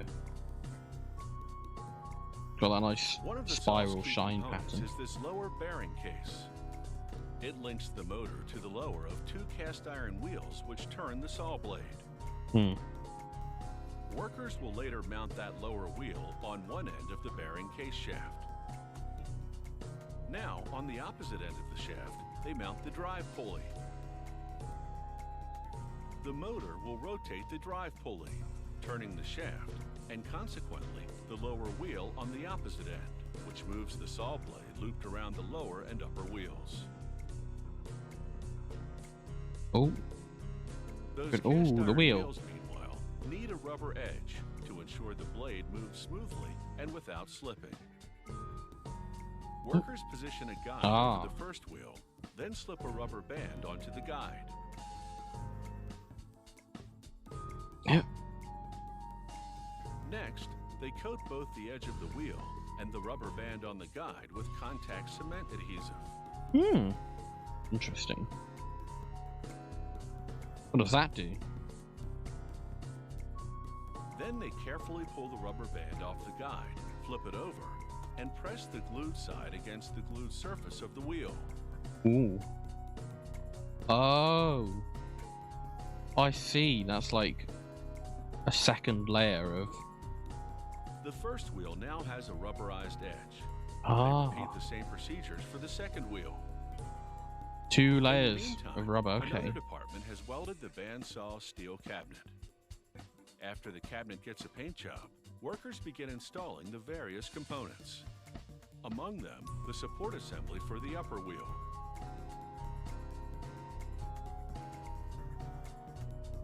Behind the wall on which they mount the upper wheel, down at the bottom and protruding forward through the hole in the wall, they install the support for the lower wheel. This support is the shaft of the lower bearing case, the side opposite the drive pulley. After mounting the lower Good wheel, music. they move behind the wall. I got good music in how it's made. Right below the lower bearing case. Ooh, and link more it to rubber. a pair of belts. So now There when you the go. motor runs, the pulley rotates Whoosh. and the lower wheel turns. Oh, that's Next, cool. they bolt in the tabletop. I like those belt It tilts systems. on I don't know, there's just something pairs of mating cool half about circle them. cast iron supports. Especially One when you watch attached the to belts table's getting underside, fitted over the other to wheels. cabinet's table frame. Now for the most critical part of the assembly process. Workers use this jig as a precision guide to align the wheels. The wheels must be perfectly balanced to keep the saw blade stable while it's cutting. Once the alignment's complete, workers remove the jig More belts? and loop the steel saw blade around the 2 Oh, wheels. no. Ooh, I didn't realize it was so bendy. They adjust the blade to the correct tautness by simply setting the tension gauge to There the you width go. of the blade. Oh, that's clever. Size it up by width. That's clever. And finally, the last step. Above the tabletop, they mount bearings which guide the blade. There you go. Make sure Without it's going the these, right way. The blade would wobble or drift offline due to Yes. the force of cutting through the wood or other hard material. Cool. Now, just a final check to ensure everything runs smoothly. How does it work? Make absolutely sure this There you go. bandsaw is up to speed when it comes to cutting construction materials. Yeah. Shut that. A Canadian general brand bandsaw you can be proud of. Very nice. Always giving it a clean as well. Spick and span, ready for the factory, ready for action. Let's go. Oh, back to food. Lasagna. There Go are on many then. ways to Show make me lasagna, Garfield but no matter things. how it stacks up, people seem to never get enough of this classic Italian dish. Popular in Italy for centuries, its appeal transcends boundaries and cultures. Who anywhere can resist all those layers of flavor? This looks to be a very much pre-made one. Rumpled flat noodles define Which, well, I lasagna. guess that's the point, isn't They it, give of how it it's made. structure. In between the layers, the possibilities are endless. Ingredients vary depending on the recipe. It's not just figuring out the pasta, though. For a veggie lasagna, things start off with sautéed onions seasoned with pepper and salt. Man, that's a lot of pepper. I mean, it's a lot of onion, but They add and that's a lot pureed of salt as tomatoes well. to the pungent mix. Blades stir the ingredients as they simmer in this steam-heated Oh, Christ. Bubbling like lava. And in no time, they have a full-bodied tomato sauce. Like a They vat of pump the acid. tomato sauce into lasagna tubs. Oh. The saucy base is the first layer of flavor. The saucy But it also base. serves Yeah, but a it's not very practical even, is purpose, it? Preventing the noodles Oh, from just sticking to the bottom slap of the that tray in. during baking. Don't you want them to be like even or Workers arrange something? the broad and crinkled lasagna noodles over the sauce. These noodles have been made from a blend of whole grain and semolina Oh, flours. just slap for a them together, texture yeah. that's firm yet tender. Well, I mean, I Now, suppose for we're the not filling dealing with gourmet ingredients. food here. This factory lasagna will be made of These are roasted ready organic meals. vegetables. They include Gotta chunks crank of it out, broccoli eh? and uniformly minced peppers, onions, carrots, zucchini. That's not the and workers' fault. mushrooms. So they've just got to They keep load going the at the sliced speed and the whole diced thing veggies operates. into the next steam-heated mixer. Oh, The blades oh, swing into that's all action stuck to together. stir the ingredients There you as go. they brown in oil. This causes the natural sugars to break down and the vegetables to become sweeter. Creamy mozzarella cheese will offset the sugary taste of the veggies. Sorry, that's probably out They of add sync the caramelized veggies, when I make shredded noises to the mozzarella, music. and more pasta noodles building the layers of flavor. And there's Noodly a lot noodly. more to come. That one was torn. Over in another steam heated mixer, a combination of milk, oil, and rice flour is on a low boil. Mm-hmm. What's that gonna Paddles make? distribute the ingredients, and the sauce begins to thicken. I see. Shredded Monterey Jack and Parmesan cheeses will enhance the creaminess and add another dimension of flavor. Okay. So what kind of sauce is A this? serious dash of nutmeg and another one of salt spices it up. Hmm. And after more stirring action, the white sauce is velvety smooth. Just white and sauce. Okay, substantially that's what they're gonna thicker. call it. Ooh, dog Meanwhile, biscuits? What the are they? worker shovels crusts into a grinder. The Crusts. crusts are broken pieces from a pizza production line, and they've been Ah. dried to a specific consistency. Dried so they pizza should grind crust. up nicely. Interesting. What are you gonna do with that? A spiraling blade turns the crusts into uniform crumbs, a classic lasagna topping, adding a bit of crunch to okay. the recipe. Guess I don't know that much about. Guess I don't know that much about With lasagna. these final ingredients, they're ready to pile it on. Up you thick. go. There you go. As the layering process continues, And they keep layering this it up. meal really comes together. The cream Noodle. sauce and breadcrumbs are There the you go. finishing touches. Very nice. Oh, that's With cool. numerous sous chefs involved, things Minimizing happen a waste whole from lot pizza faster production. here than on the home front. They assemble 48 single-serving lasagna dishes per minute at this factory, Oh wow. then place them on trays and transfer them to a specialized freezer. Ah. This is a blast freezer, which Yes. is also known as a shock freezer. It brings down the temperature of foods very rapidly, preserving the flavor. You gotta make sure that big On the ice next crystals shift, don't they form in the remove food and like lasagnas from the break up freezer. the structure. It's time to wrap up this meal. The lasagnas ride a conveyor through a curtain of cellophane. Messes with the texture of the food. An Messes with the automated flavour of the system food. seals the wrap around the tray. If big ice crystals form. Hannah Things Magusia move taught me swiftly that. to prevent thawing. Mm, They package 75 lasagnas Very nice. per minute on this line. Mm, Then it's back in the freezer to await shipping. Oh wow. Once something The little suckers doing somersaults. now That's workers and cool. machines team up to mass Oh. produce this traditional comfort food. The kind of precision to just So at mealtime, like one two owner has hands, to like pop the frozen one lasagna hand in the slide oven. each of them into a box And like then that while it's moving my at job. speed. I don't think I could do that. I wonder how much training that takes. What's up next? Show me. Instant film. Oh, actually, I'd quite like to know this. I quite like instant photography. Invented in the I don't middle really. of the 20th century, I don't do instant film photography, made but photographic images I like the idea of materialize it. Almost magically. The picture appeared in minutes. No more waiting for days for film to oh, be look at that old. processed. That's an old Polaroid. Today, it's a digital world, but instant camera. film is still getting plenty of exposure. It's cool stuff. With instant film, you can watch an image develop before your very eyes. Ta-da! Who No is film that? lab or digital printer necessary. Just say cheese and wait to see what develops. Many decades after its invention, instant photo development still seems like a neat trick. Yeah. I mean, it is Making neat the though, isn't magic it? happen is a many-layered process. You watch one it that happen. involves multiple materials and chemicals. You can see Production what's going begins on. with the film negative. It takes place in the dark to prevent pre-exposure. The technician dons night vision goggles, allowing him to monitor plastic film. We're as it going unfolds tactical into a recon coating mode. machine. Inside, various dyes and chemicals will transform the film into a negative. They switch the lights back on briefly for our camera. The film travels up and down towards the coating Ooh. machine. Show us the It's guy. a system that prevents any slackening in the feed. The coating is also done in the dark.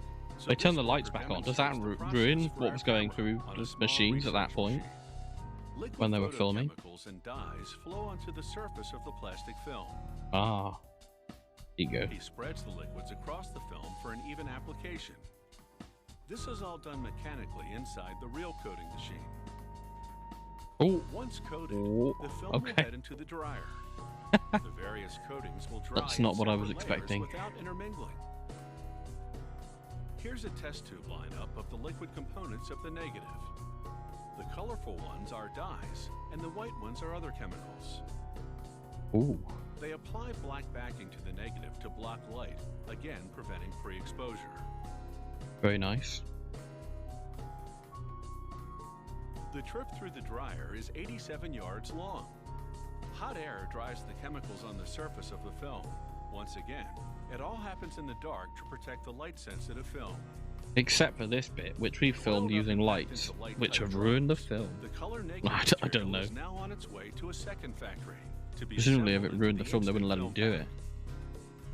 pack. Upon arrival, they thread the negative onto a machine, Oh. along with other materials. That's a for big the film machine. pack. They include a plastic-based material called the mask, and the positive paper that receives the photographic image from the negative. The various materials are steered toward assembly stations by a system of rollers. Here's a lineup of the various materials to be assembled. That's the mask on the far left, and the negative in the middle. The negative heads towards a series of hot presses. One press laminates a plastic spacer called the rail to the negative. Another lamination head applies the mask to the positive sheet that will I'm not receive sure the I'm image. actually, like, understanding On a completely different what's going on, machine, but the it is very footman folds cool. a kind of foil pouch and injects it with film developer. Oh. Here's an inside look at the pouch. The blue liquid is the developer. Encased in the foil Developers, envelope, developers, it will stay developers, fresh developers. I until don't know if heated. anyone... Have any of you seen Back that? on the main assembly machine, Steve another hot Ballmer, press laminates the developer pouch with the other developers film materials. song, or This even just a completes clip the of him film when he sandwich, was and it heads into another working at station to be Microsoft. sliced into photo-sized pieces. He did a lot of The interesting photo things on frames stage, ride a that man. wheel with a counter that Presenting divides new them into products. stacks of 8. Meanwhile, robot arms deposit a rectangular spring on a battery.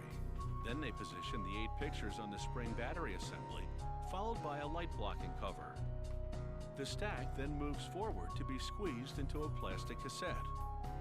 A suction type Oh, of device there it now goes. picks up a cardboard Whoop. box and I love the transfers it suctiony to the end things. of the film pack line. It's so cool. Another device captures the film All the precision, as look it at comes that. off the line and places It's like it in the Wallace and cardboard Gromit. box. I don't know how much Once it makes folded sense that closed, makes outside the of box the UK. instant film rides the carousel to a scale. A quick weighing confirms there's enough film in the box, so it's ready to ship. Push. The assembly of this instant film pack has taken roughly 3 minutes. Wow. A lot of different pieces. Now those instant memories are just a few clicks away. Yeah, I remember watching... There's this YouTuber called DankPod. He does stuff about audio, but he made one video on, like, Polaroid cameras and instant film. It's a shame that it does come with a lot of plastic waste. How it's made synthetic rubber. Let's have a look. Synthetic rubber was invented in 1909, but the technology languished for Didn't a mean to couple of wink there. decades. A shortage of natural rubber during World War II spurred its development. Oh, right, I Like see. elastic plastic, it was actually more resistant to temperature extremes than natural rubber. Did they want to use, like, natural rubber until they couldn't then? Synthetic rubber reinvented the wheel. I We're guess, talking I don't about know. the rubber tire. Tires for all kinds of vehicles are now made from it. This man-made material is also used to make everything from garden hoses to golf balls. Manufacturing synthetic rubber is now a computerized process, one that takes place under Wow. the watchful eye of a control Lot of monitors. operator. He monitors Ew. numerous computer takes Even place more under the monitors than I watchful eye thought. of a control Those room monitors operator. too. He monitors numerous Dude's got a computer lot to screens and take live care of. camera images. The plant itself is 437 yards long. There are a dozen or more enormous storage tanks for the raw materials, as well as several reactor units. The raw materials include a petroleum-based liquid called Reactor? butadiene, and solvent called hexane. What kind of They pipe reactions? these ingredients through columns to boil off any residual water, essentially purifying them. This is a laboratory demonstration of what happens next. They combine the purified butadiene and hexane and add a catalyst.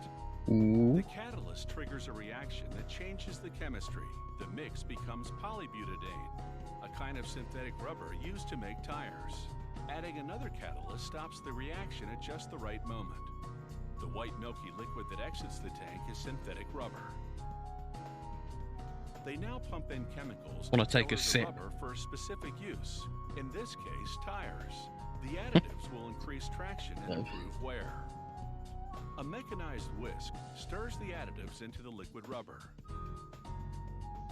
They pipe the synthetic concoction into insulated storage tanks. Inside, pumps mix it constantly so the additives don't settle. Round and round and round it goes. Here's a close-up look at the liquid synthetic rubber in a You laboratory spin beaker. me right It looks round, like a baby, big right milkshake. round, like a It's record, about baby, to be right coagulated round, into round, crumbs. round. Here's No, where no, it no, all no, I want to read the German. happens. Show me the Whack German. crumbs. Für something sicher Freit or height für ihre Sicherheit. Sicherheit. There you go. Don't know what that means. Here's where it all Bill happens. German. This coagulation unit is like a big kettle. They pipe Was that in rusting? liquid rubber, a solvent mixture, and water. Was that rusting on the As they outside? boil off the solvent, the rubber coagulates into crumbs the size of beans. The water remains because it has Beans. a higher boiling point. The mix of water and rubber crumbs bounces about in what's known as the crumb tank until it's time The for crumb more tank. processing. Naughty children get They sent then to the pump the crumb mix tank into to a atone for rotary their sieve. sins. As it spins, it drains off the water. They add more water to cool the rubber crumbs. The rubber and water mix gushes onto a conveyor, which is a vibrating sieve. As the crumbs bounce along, the water drains Off off it goes. through the perforations in the conveyor. The synthetic rubber is now a lot like wet snow.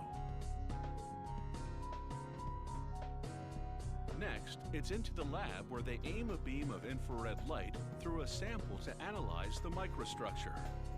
If it's acceptable, production continues. A screw-like mechanism presses the wet rubber crumbs against a metal plate to squeeze out more moisture. What kind of noise is Another that? trip on the next vibrating I don't know conveyor what I'm doing. drains off droplets. Then it's into Oh. a quivering spiral conveyor. As the synthetic rubber travels My upwards on the spiral, hot spiral air is don't piped in jiggle from the jiggle, side it to dry it. quivers? Now mostly devoid of moisture, but still sticky, the synthetic rubber crumbs head Sure, down the chute okay. and into a baler machine. Oh, it's This snowing. machine uses pressure to compress the crumbs into big bales. Oh, look at that. Bales of synthetic rubber head It's like down resin. the conveyor towards a quality control inspector. This inspector examines them for imperfections. Once he gives them the okay, they head to the packaging station. Would you eat the forbidden butter? As they travel through a curtain of plastic film, I machinery heats I messed that up. These Pronunciation. bales of synthetic rubber have taken about 6 hours to manufacture. Oh, squishy. Look at that. Oh, that's good. And this purely That's good, that's chemical satisfying. creation isn't much different from the real thing. Like natural rubber, it can be melted and shaped into many different things. And it's very squishy. Bouncy bounce. Soon, this batch will be turned into tires. Oh, goodbye. And that's when the synthetic rubber will really hit the road. See what he did there? Oh, why you roll a little ball of it? What are you doing? You messing around? Stop messing around. How NASA helped convict a murderer. That's pleasant, but it's not how stuff is made. So unless it's like how it's made, a guilty verdict, you know. But anyway, I want to learn how apple pies are made. Show me. The apple pie is a mouth-watering treat. This pie's popularity Yo, has been apple centuries pie in the making. and apple, It dates double back apples. to the 14th century. the fresh, When countries like England, cooked. Denmark, and Sweden developed slightly different versions, all leaving fans hungry for more. Today, apple pie is mass-produced Excuse to me. meet demand, so you can throw away your rolling pin and let the folks at the factory do all the work. To make the filling, You can they don't empty make loads an of apple pie at home. slices into a Take huge our steam-heated kettle. low-budget apple pies These instead. apples are a firm and tart No, that's type not entirely and fair. have been organically grown. I'm sure they're all doing a They fine job. add honey and apple juice, and the apple slices simmer in the liquids, while mixing blades gently blend the ingredients. And with the slices now partially cooked, they spice up the mix with a generous dash of cinnamon. Very To generous. thicken it to a syrupy sweetness. That is coated in cinnamon. It's completely like Generous there's no more dash of apple. cinnamon. To thicken it to a Get a bit more. syrupy sweetness, they add tapioca flour. Ooh. What's going on there? Blades fold the dry ingredients into the mix as the apple slices continue to cook. Just The filming fruit the edge a softens bit. and releases juices. The liquids thicken to a syrupy consistency. When the apple slices are lightly browned, this filling mix is done. There you These go. browned and syrupy slices are now So what are prepared the and ones on the ready left? for pastry It's shell. like the halfway The and then shell the full starts way with done. chilled premium grade butter. It's Wow. the creamiest. Organic and 100% Did you hear that? whole wheat flour It's is the most creamiest. ingredient in this high fiber It's like pastry soccer in recipe. Avatar. It's the coolest. They pour a measured amount of honey into the pastry mix to sweeten it. A measured amount. They add ice What's cold what's the water. measurement? It's cold Like to keep the liters? butter from melting too quickly, and that means the crust will turn out flaky. Inside the pastry mixer, a dough hook blends and kneads the ingredients until they congeal into dough. I mean, The if dough it's is America, moist it's but probably not not too liters, wet right? to You stick. probably use imperial. What do people in the US use instead of liters as a like a fluid measurement? I know that fluid ounces are a thing, but I think 1 fluid ounce is quite small. What do you use for larger ones? I have no idea. I have to find out. Inside an For now, apparatus apple pie. called a Oh, sheeter, there you go. a mechanized roller presses the dough into sheets. A worker drapes a sheet Sheet of number dough 1. over groupings of 4 paper pie plates, which then move forward on a Pat, carousel. pat, pat, pat, pat, pat, pat. Meanwhile, overhead, that syrupy apple filling funnels into a device called a depositor. Ah, The depositor Minecraft pumps hopper. the filling into the uncooked pie crust as they circle around on the loop conveyor. That does not look This very automated pleasant coming out of the system pipes, fills though. every I've got to second be honest. grouping of crust right on cue. Ugh. Now full of sweet fruit, a worker tops them with more dough, giving the pies the upper Oh, and the crust. bits that slop out as well. Like a big revolving cookie cutter, a rolling Oh. die punch cuts the dough around the pie Ah, plates, yeah, I've seen those separating them, before trimming and in the like crimping how the it's edges, made pizza all in one videos or action. something, and another one, but I can't remember which one. Pedestal lifts hoist the pies, and a worker transfers Oh. them to the next conveyor. Hoist the pies. They finish one group of pies and Oh. then start another, for a continuous cycle of pie production. Nice. The pies now head into the baking zone. Oh, the baking zone. Here, workers arrange the pies on baking sheets. They slice holes in the top crust to vent steam and prevent fruit juices from overflowing. Mm. They stack the pie-laden baking sheets on racks in a convection oven. It must be difficult to live with the Racks guilty spin for conscience a of more stabbing even all those baking job. pies. They send one apple pie from each batch to the quality assurance department. Here, the inspector takes in the aromas from the To the freshly quality baked pie. assurance She department, examines its where form someone and compares sniffs to it an and existing says, perfect "Yeah, pie. that sniffs Slicing real it good." confirms that the crust is flaky, but does it have that melt in your mouth Okay. flavor? There's only Fair one enough. way to verify that. We get this woman to the sniff our quality pies, and then we get assurance this people this approve the man to pie, eat it. Then the You whole know, batch we moves forward. thought about saving They money flash freeze the to, pies and seal them in cellophane. like just to pay one person instead of two Suction by having the arms woman open also eat the cardboard pies. But honestly, containers, and the worker slides in Gerard the is pies. just the best pie taster we've ever had. Rollers couldn't close lose the him. Pre-glued flaps. Oop, oop, They produce Oop. more than 2,100 apple pies every hour at this factory. neat.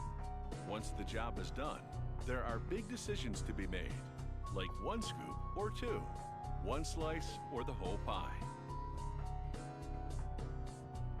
Perhaps it's best just to dig in and decide later. But you can't decide later, can you? Because, well, not much later.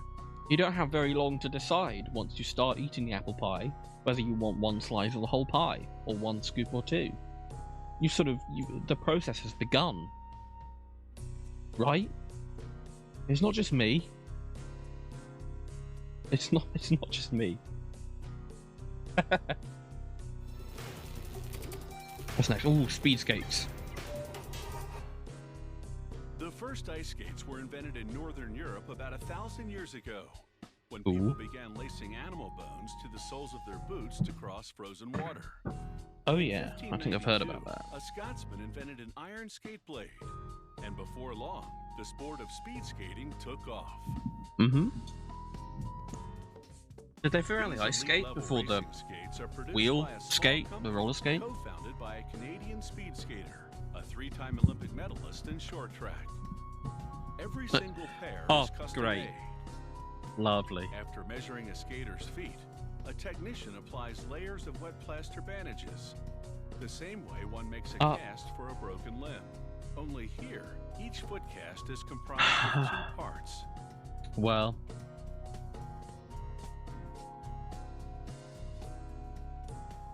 we get this guy. Serves as the first stage Foot shot. skate boot.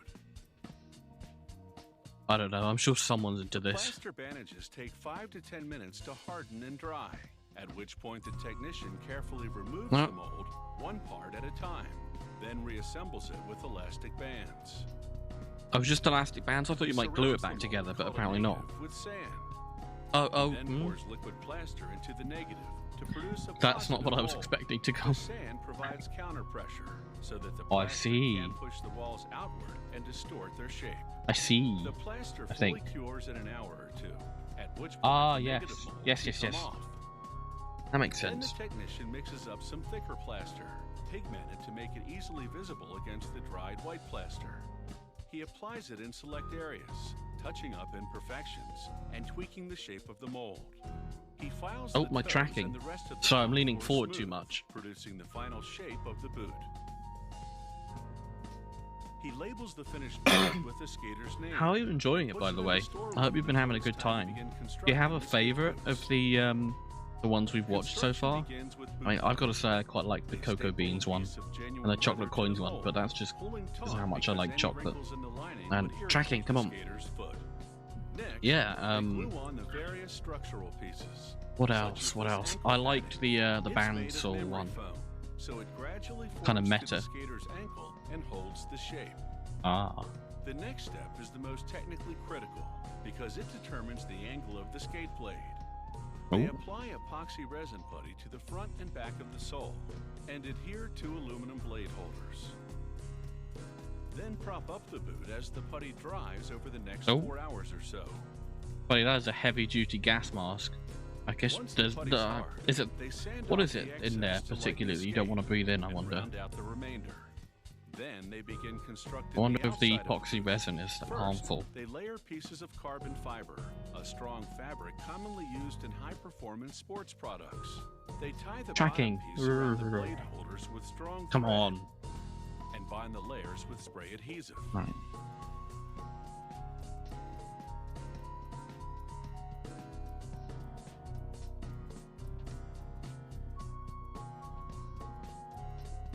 Next, they slip a plastic bag over the boot, tie off the ends, and vacuum out the air. This tightly compresses the layers of carbon fiber.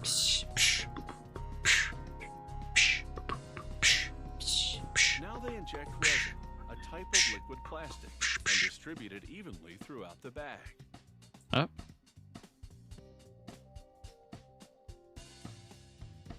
Always use Resin protection. impregnates the carbon fiber. So funny, Pigeon. Ooh, smart After joke. a couple of hours, Smart the humor resin for dries intelligent and people. hardens, leaving the carbon fiber boot stiff and durable. Definitely not just seeing a plastic cover or something and Next, going, they it glue looks on like the a outside condom. of the boot, made of vinyl. Definitely not. Smooth that down. Once the glue dries, There you go. they remove the plaster mold Whoop. and stitch the vinyl in place. They also take a vinyl lace cover, sew one side of it to the boot, and attach the other side with a hook and loop fastener. That way it hinges open and closed for lacing and unlacing the skate. I see. The final Very step nice. is to attach the inline wheels or steel blades to the blade holders. Which you're not going to show me? Okay. Those are some big blades on those skates.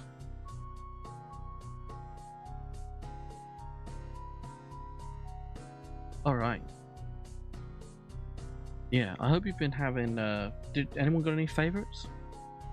I've enjoyed this. Thank you for sticking around. I appreciate it. Whether you're here from the raid or you have just come along to watch, I appreciate it. Of flint and use them to shave their facial hair. Modern man can simply go purchase a pack of razor blades for his shaver. While several styles of shavers and blades exist, many men believe the traditional type of razor blade gives the closest shave of them all. They do believe that. What kind are we getting They're here? paper thin, yet sharp enough and Like strong the enough to cut through the safety razor? Razor blades are made from a stainless steel strip that's a mere 4/1000ths of an inch thick. 4/1000ths of an inch. What is that in units that make sense?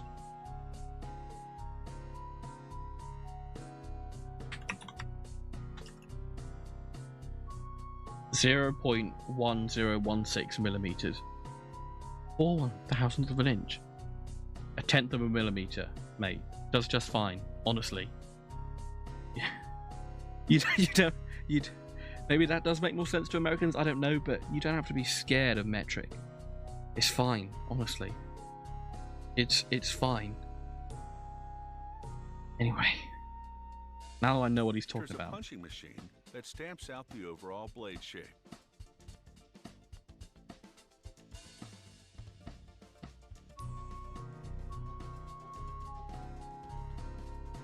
These dull-edged blades to be are called blanks. Ooh.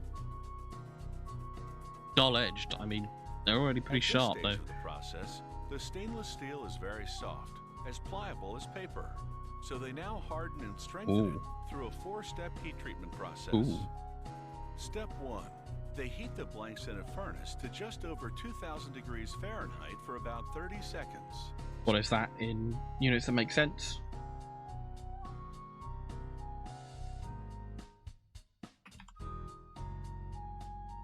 (1093.333 degrees Celsius is 2000 Fahrenheit. Right. Goodness me.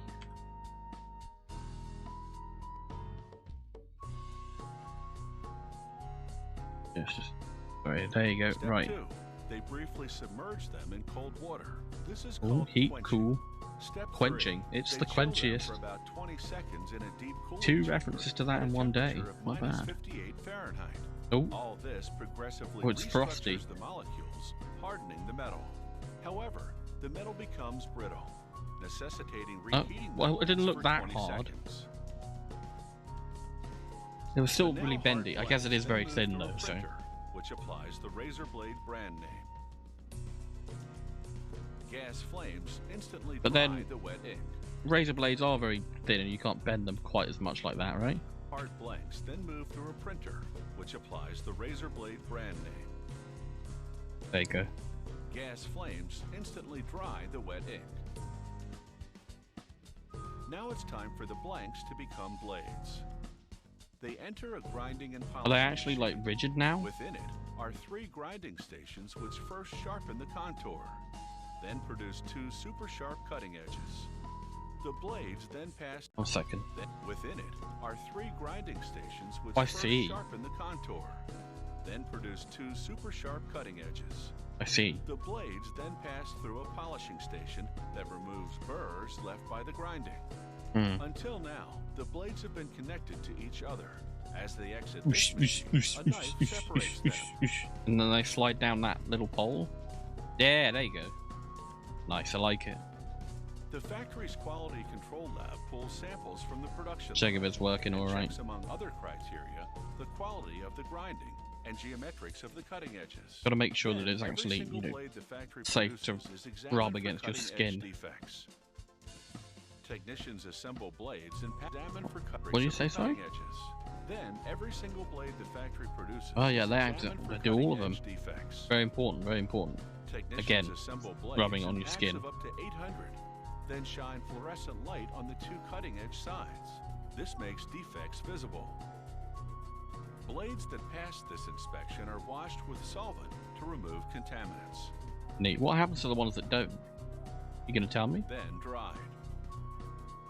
Hmm. The now pristine razor blades go into a vacuum chamber. Not sure I get to find It out draws what a happens to the other ones. chromium-based coating onto the surface, rendering the cutting edges harder and more wear resistant. Next, spray nozzles apply a non-stick coating which will help the blades glide smoothly over the skin. To adhere the coating permanently to the blade surface, they bake it on for 20 minutes at about 660 degrees Fahrenheit. Baked. Quality control technicians test samples Healthier than again, fried razor this blades. time to ensure the blades meet strength specifications. This test machine measures the force required for the blade to cut a thick wad of wet paper to a certain depth.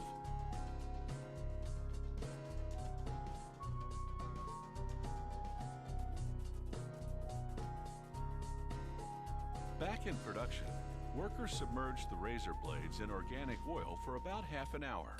This provides additional protection against corrosion.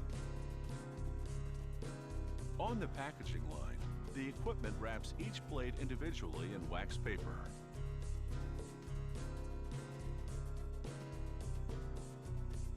The wax coating on the paper helps protect the razor blade against corrosion during storage. Also helps protect you Wax from the paper razor is blade. also stronger than regular paper, so the blade's razor-sharp edges don't cut through it. Yeah, there you go. The edge of these razor blades are about 10 times thinner than a human hair. A blade typically lasts about 6 shaves, so the average male goes through quite a few, considering that over the course of his lifetime, he'll have spent more than 3,300 hours shaving his face. Not you grow out your beard. Become a wizard. That's cool. What's next? Wood pellets. Ah, I'd like to know that actually. The cat litter I use for my cat is wood pellets.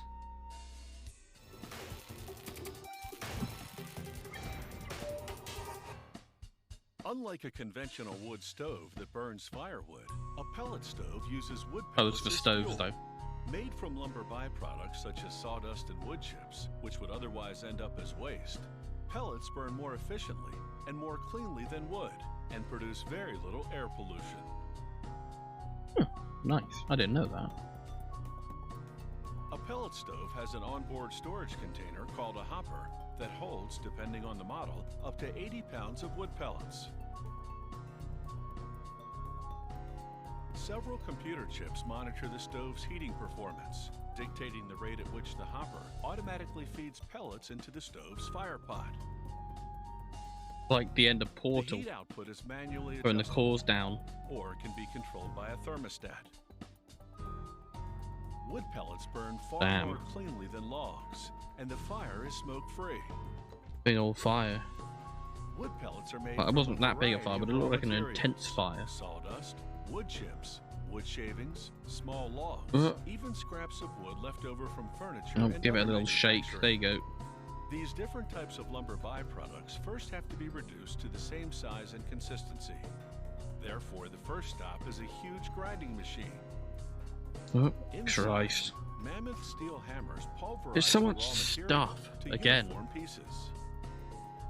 Just like on The raw scales so much material bigger than contains a about human being. 45% moisture, so it goes into a dryer Especially to me, reduce I'm the only moisture 5'5". to between 11 and 12%. So what was rough raw material has now been ground to a finer state and dried. But it's still not fine enough. so it goes into a mill, which processes it further until it's roughly the size of rice grains. A feed pipe transfers what is now wood fiber to a row of presses. These are the machines which make the pellets. The moisture content of the fiber is critical. If it's too wet, the pellet presses risk clogging up. That's why each pellet press has a readout displaying the fiber moisture level. As an added measure, the factory draws fiber samples and sends them to I'm not closing my eyes, but the tracking is making it look like I am. Pellets that the moisture be at the ideal level. Excess moisture would eventually evaporate, breaking the pellets apart. So to analyze the moisture content, the lab technicians weigh a sample, heat it to a high temperature to evaporate the moisture, then reweigh. The analyzer is programmed to translate the weight loss into a reading of moisture content. The pellet press is a large drum with perforated rollers inside. The holes are pellet width, 0.2 of an inch in diameter. Oh. As the drum rotates, the rollers apply pressure. It's 0.2 of an inch. Compresses the fiber by 400%. Inch is about, what, 2.5 centimeters? I think it's slightly more than that. A knife slices the extruding fiber at programmed intervals, cutting it into lengths of about 1 2/10 inches. About 4 millimeters. The I think. compression generates heat which draws out the tree Bit sap more. still contained in the wood fiber. I don't know. This sap, called lignin, acts as I an could look it up, adhesive, but locking in the pellet called shape. what? Sorry. The journey from raw material and adhesive still contained in the Called wood what? fiber. This sap, called lignin, acts as an adhesive, Ah, locking in the pellet shape. no jokes to be had The there. journey from raw material to pellet is now complete. The pellets, however, are still quite warm and sticky, so they clump together. The solution? About 15 minutes in a cooler. As the room temperature air blows through the pellets, cooling and drying the tacky Oh, I leaf, see. the pellets separate from each other. Oh, do they give them a shake then Some of to the really processed raw separate them? material ends up in too fine a state to become pellets. Oh no, that's not. So as the pellets exit the cooler, a vibrating screen filters out this sawdust-like They use the material, air just to separate which them. incidentally doesn't go to waste. What do you do with it? Factory uses it to fuel the dryer.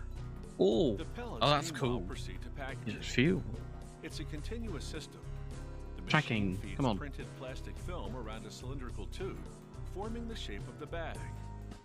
Then it drops in 40 pounds of pellets Man, and seals the top of the bag, it's a lot of pellets. simultaneously forming the bottom of Do the they next censor one. that?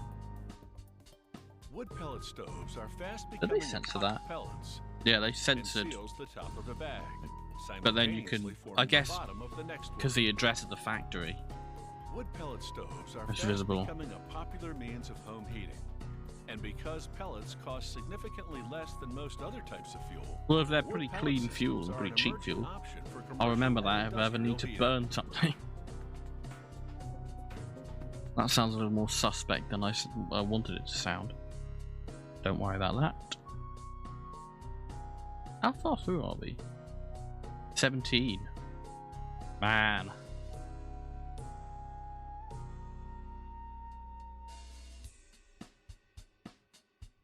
Tell you what, we'll go with these 3, and then I think I'll call the stream.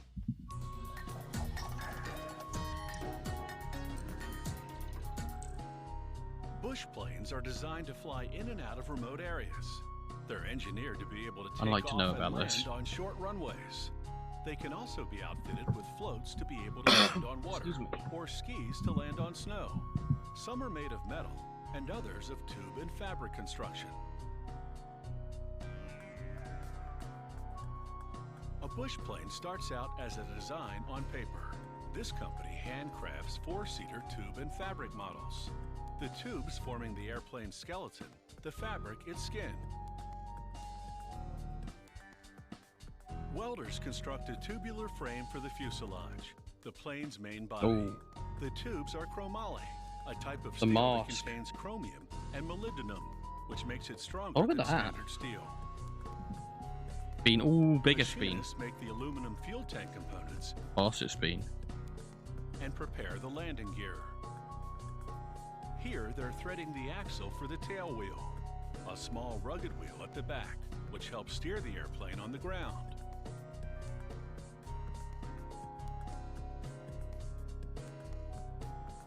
The landing gear consists of this tail wheel and two bigger wheels at the front. They all have large, low-pressure tires, which enable the plane to take off and land on rough terrain. Workers spray aluminum pieces called ribs and spars with corrosion paint. Big fan. Then rivet them together to build the internal structure of the wings. I guess maybe that's just because it's hot wherever they are. They make tiny indentations in the ribs to perfect the alignment.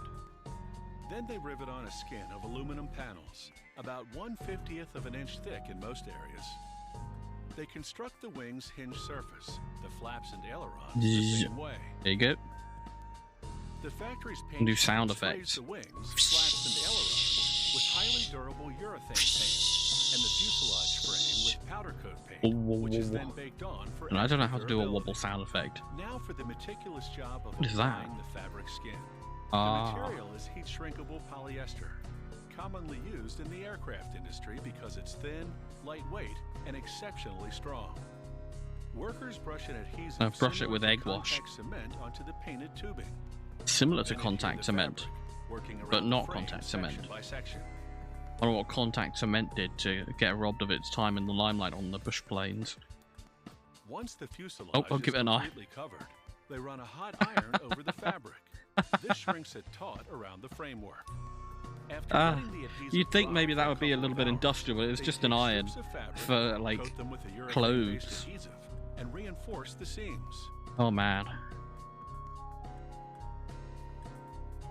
It's the same construction process for the tail components.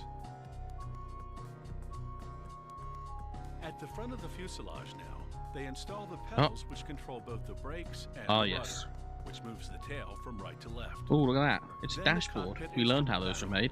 panel, a thin sheet of aluminum with Can I laser-cut remember? openings for all the flight No. instrumentation. Next, two linked control yokes. They move a series of change which maneuver certain components such as the aileron control sprockets. Yeah. Mechanics ran the fuel lines and most of the wiring within the fuselage frame prior to the fabric application. Now they install a stainless steel firewall between the cockpit and the engine.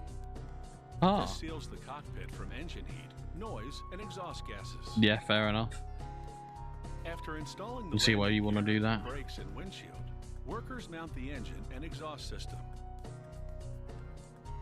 Next, the plane's aluminum propeller. Ooh. Look at Other that. Workers are busy installing the fuel Big boy. tanks inside the wings. The fuselage now goes to the paint Speed. shop. Speed. Oh, no. When it comes back, Not quite. workers bolt on the wings, supporting them from underneath with steel wing struts. The Bloody wings on a hell. bush plane are positioned higher than those on other types of aircraft to give the pilot better ground visibility. Hmm. After rigging up the flight controls and installing the interior, Oh, look at the little trim, cute wheel workers at the back. install the doors, plexiglass windows, and cockpit seating. Each bush plane is inspected at every stage of the production process.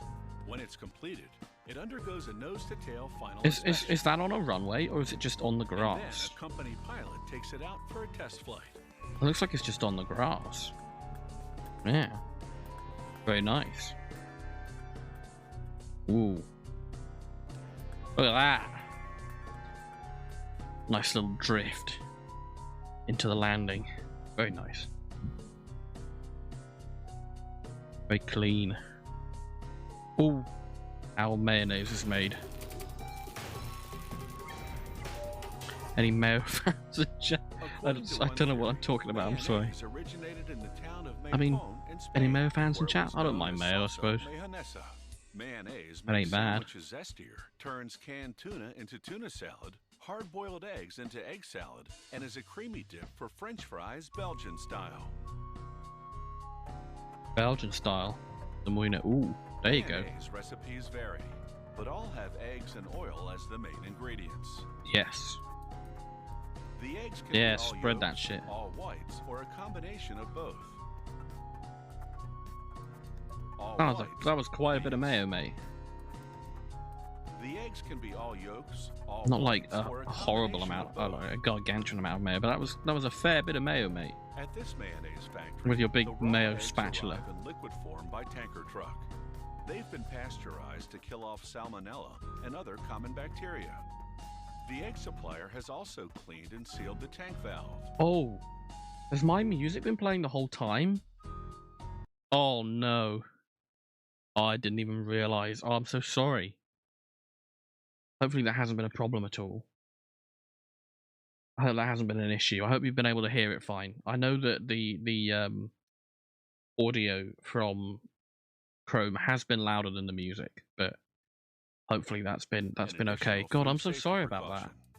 A worker clamps a sanitary evacuation Feel free hose to let the me know tank. in the future if I Then, with a do few something blows like of that a mallet, again, because releases the I wasn't valve. intending to play that music. A pump draws That's my the fault, eggs sorry. through the hose into a refrigerated receiving tank. The second main ingredient, soybean oil, arrives by a railway tanker car.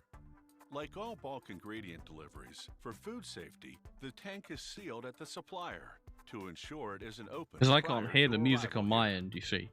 A pumping system transfers Maybe the I should oil to a make large it so that holding I can tank. hear it on my end, so that I don't do something like that again. Meanwhile, factory workers weigh out the ingredients that make up this company's secret blend of spices. Next, they mix this spice blend with white vinegar, cider vinegar, and salt. Then they add liquid natural flavors. They pour this mixture into a large tank of room temperature water, producing what they call a slurry. The raw eggs, meanwhile, have been transferred into a large refrigerated holding tank. So now there are 3 holding tanks at the ready: a slurry tank, an egg tank, and an oil tank. A computerized proportioning system extracts the required amount from each tank and sends it to a mixing vessel.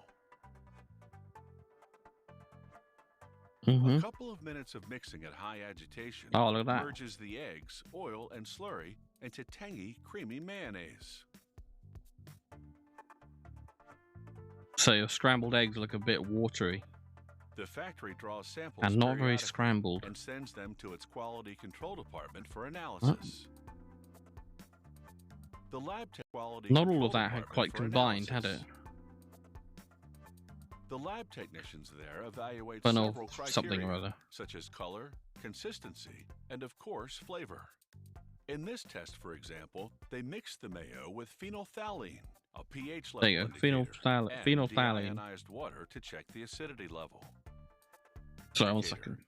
For example, they mixed the What did I mayo say it was with for? phenolphthalein, a pH level indicator, Ah. and deionized water to check the acidity level. Okay then.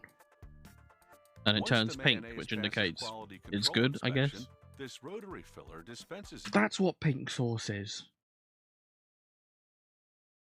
We figured it out. If only, it'd probably be safer. Don't know if phenolphthalein is edible, but sauce is edible. It into recyclable polyethylene jars. It fills each jar in just a quarter second. Very nice. Ah, that explains why there's The next a little machine bit of twists mayo on a touching the plastic lid on cap. these.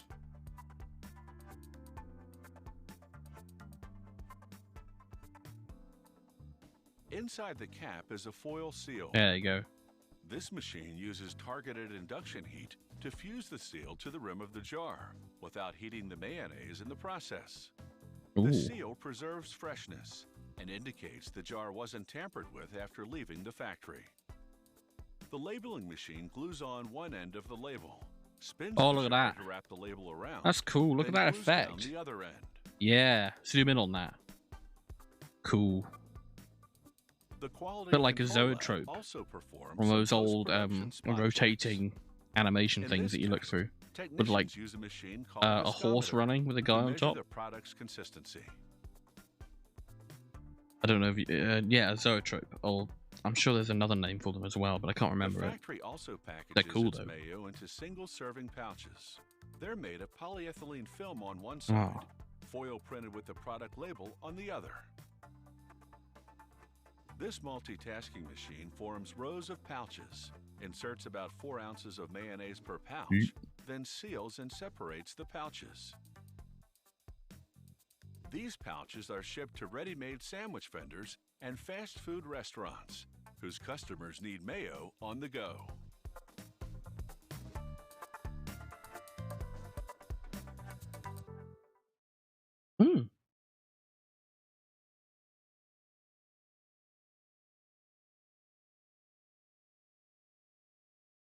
Neat. How it's made hot sauce. Let me just check. Yeah, this is number 20. This will be our last video. But let us enjoy it together. How hot sauce is made. When it comes to cuisine, some like it hot. I guess I'm very white. I don't like spicy food. I'm not a hot sauce kind of guy. Of hot sauce, typically served with Mexican foods such as nachos, tacos, and burritos. It can also spice up everyday fare such as eggs, potatoes, and sandwiches. That it can. That it can. Ooh, what is that? This American company has been producing hot sauce, also called a pepper beans sauce, and rice? Since 1868. Its signature version is made from Tabasco peppers, a type of chili We don't really pepper. quite do beans and rice in the same way as I think they do in the southern US, here in the UK. Chipotle, and green jalapeno peppers. The company has pepper fields at its home base in Louisiana, as well as in Central and South America, using seeds harvested from the Louisiana crop. The company president uses his experienced eye to select the best company plants for president. seed extraction. They bring out the Those with company even and president early ripening juicy just to get the peppers, seeds. well-formed layered branches, The company president. and I bet he healthy went back to his damage-free mansion leaves. after this He one. marks his selection with a string. And got Then the other pickers guys to do it. harvest those Just did it peppers while and it was send on them to film. the seed extractor. Maybe I'm being unfair on the guy, peppers are hand-picked for you know, sauce but production maybe as I'm not. well. To determine Who which knows? ones are ripe enough, the pickers use what Cajuns call a petite Baton Rouge, French for little red stick. If a pepper matches the color That of the is- stick, they harvest it. If not, it stays That on is the French for plant. little red stick.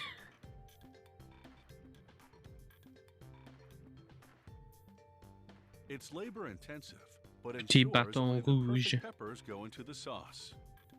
Oh, just give him a touch there with your hands, mate. Did you see that? Peppers go into the Just- sauce. Rub that down. There you go. Within hours of harvesting, the factory grinds the peppers and mixes them with salt. Bro, there are ants on the This box. creates a mash, which then goes into oak Oh, whiskey there are ants barrels in that to now. ferment and age. I'm sure they figured Wooden it out barrels breathe, between those two letting in shots. just enough air to spur natural yeast growth, the key to fermentation. But not too much air, which would discolor the mash and produce a metallic flavor.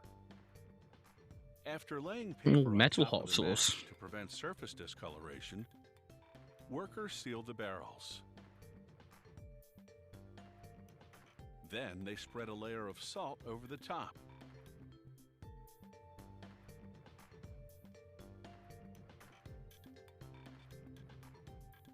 The barrels now go to the warehouse, where the mash ferments and ages for 3 years. Fermentation releases carbon dioxide gas, which forces liquid out through a vent hole in the top of the barrel. The salt absorbs the don't make the liquid joke. and hardens. Calm down. After the 3-year fermentation and aging period, they break up the salt and open the barrel. Oh. There you go. What was once pungent and Bash, acrid bash, bash, is bash, now bash. aromatic, with a mellow, complex flavor. However, it still needs significant refining. So they pump it into large mixing tanks. Just take a add sniff. Vinegar, then churn Smells for like 3 to 4 weeks. burning. That's how long it takes for the vinegar to break down. What do you Then say? churn for 3. So they pump it into large mixing tanks, add vinegar, then Ah. churn for 3 to 4 weeks.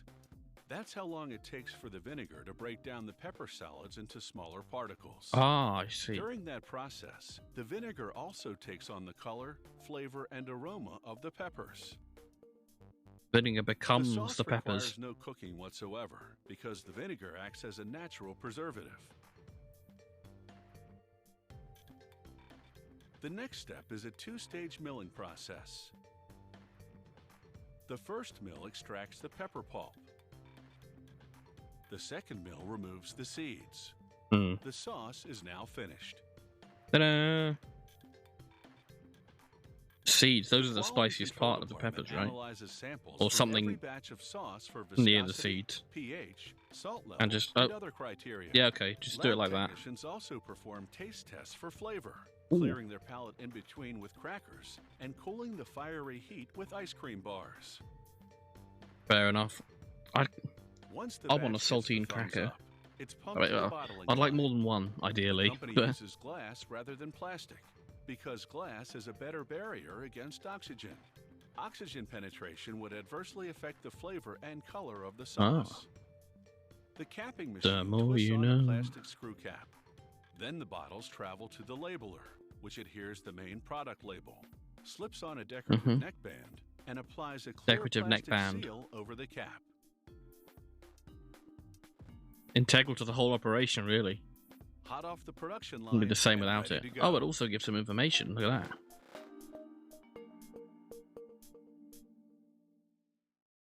Well, what would come out like cheese graters? Okay.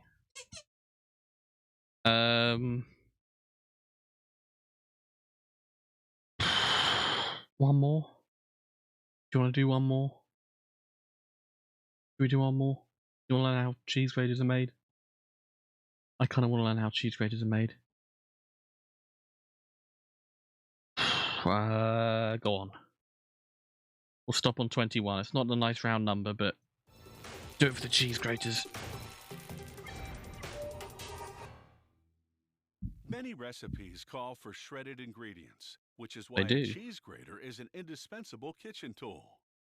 Depending on which type of blade or blades a grater has, you can coarsely shred to finely grate not just cheese, but also potatoes and vegetables. Actually, if you use a cheese grater on something that isn't cheese, you get sent to jail. I found out the hard way. Trust me. Graters come in different sizes, Ooh. shapes, and configurations. Cheese for From flat demonstration. models with one blade to box Is that- graters with a different. That looks From like flat kind of an models old one, with though. blade to box graters with a different blade on each side. The Press. blades are made from a stainless steel sheet that's just 1/50th of an inch thick. The What is that in real terms? What did he say? 1/50th of an inch? sheet ends are made from a stainless steel sheet that's just 1/50th of an inch thick.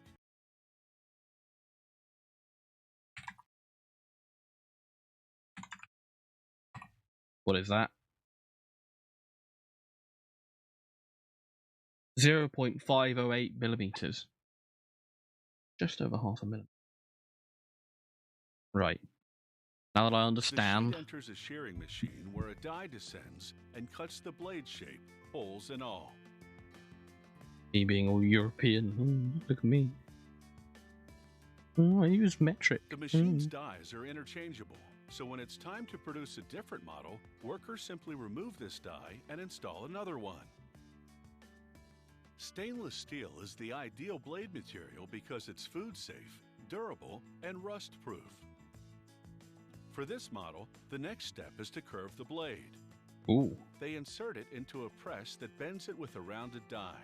The press also turns over the edges along three sides, forming a channel for a handle. Wait. Turns over the edges What's the along liquid? three sides, forming What's a going on channel there? for a handle. I guess is it like lubricant for the handle is machine? made of But stainless steel wire. like when you squeeze a metal and liquid A comes bending out, machine wraps it around a grater-shaped form. I feel like a second look at that is something I felt like I needed. Then cuts the end free, releasing what is now a finished handle. Ta-da. I like that. That's cool. Yeah, press that ish. Round it goes. Oh yeah. Oh, it just pops off. Oh, look at that. Magic. Yeah. Yeah. Give me the far away shot. Now for this model's final Yeah. assembly. Okay. I wanted to see the far away Workers shot of it slide coming a down handle the into the blade's thing, channels. but there you go. Oh, there you go. Very nice.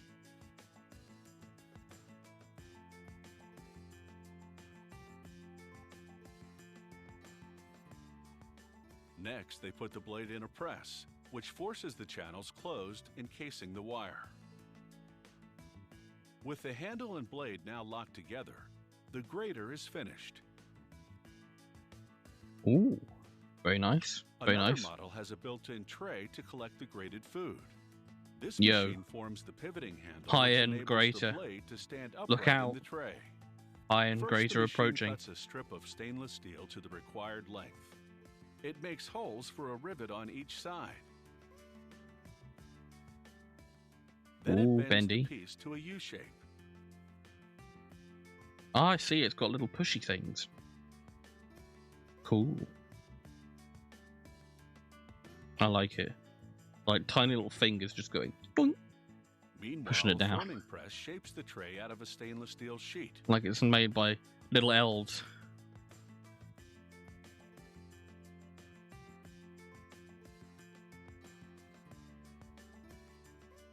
The tray moves Ah. to the next press, which slices off There the you go. excess from the perimeter. Oh, goodbye excess. Ooh. What happens if the excess doesn't fall off, though? I tell you, presumably they've got a way to make sure it falls off, but you know what happens if it doesn't? I can't figure out how that works. It's holding on to the excess there, and then they're being held onto separately. There's one in the middle that's holding onto the. Okay, I see. The tray is now completely formed. All that's left to Lovely. do is punch a hole on each side for the rivets that attach the handle that props up the blade. There you go. Very nice. They take the Close-up shot of the and rivet it to one the end rivet of the hole. blade.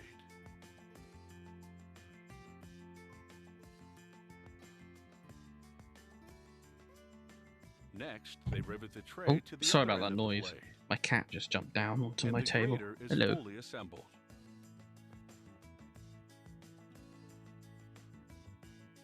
Oh, look at that. This company packages certain models in blister packs. Oh, okay. Workers That put packaging the everyone grater in a loves. clear plastic cover, then position a printed cardboard backing over it.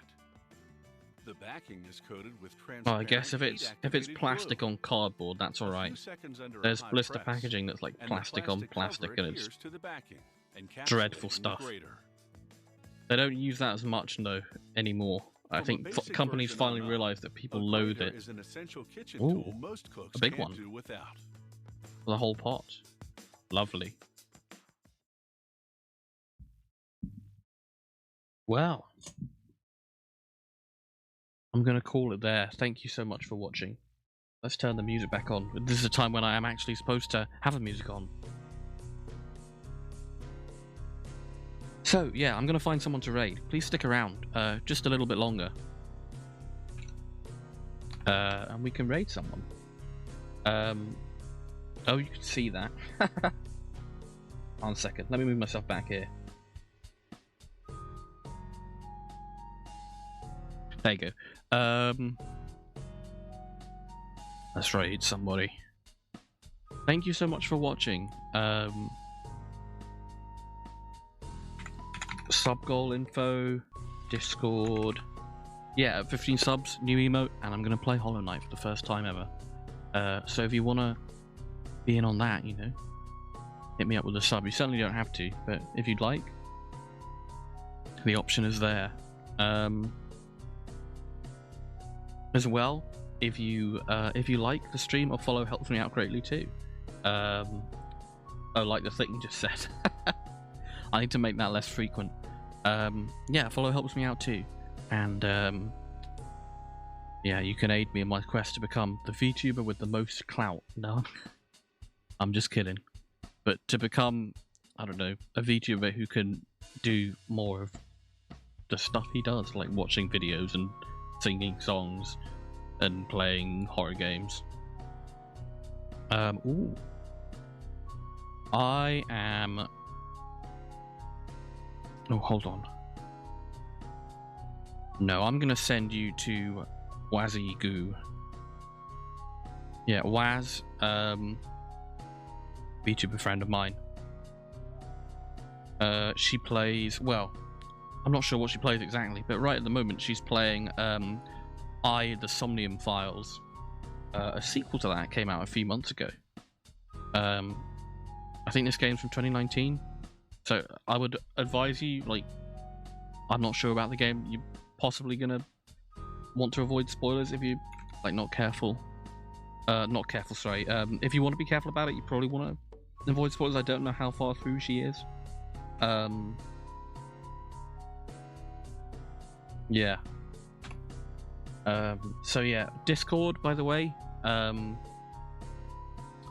Discord is where you can talk to me or find out when I go live, or I've got some channels for things that I'm interested in, like speedrunning or and music, and socials like Twitter, TikTok, YouTube. I've got some song covers up on YouTube. I'm fairly active on TikTok, and I am very active on Twitter. I post a lot of things. So yeah, good place to keep up with me if you want. Thank you so much for watching. Next stream is on Wednesday. At what time? At 5 PM BST, which is 12 PM EDT. And I haven't made the schedule for next week yet, but when I make that, I'll try and put that in my Discord and on Twitter. So check me out one or both of those places if you want to get the hookup for what I'll be playing next Wednesday. And I hope to see you then. Thank you so much for watching. Have a good one. Have a good night. Pretty late where I am. Don't know how it is where you are, but yeah, have a good night, morning, day, evening, whatever. And yeah, see you around. Bye bye.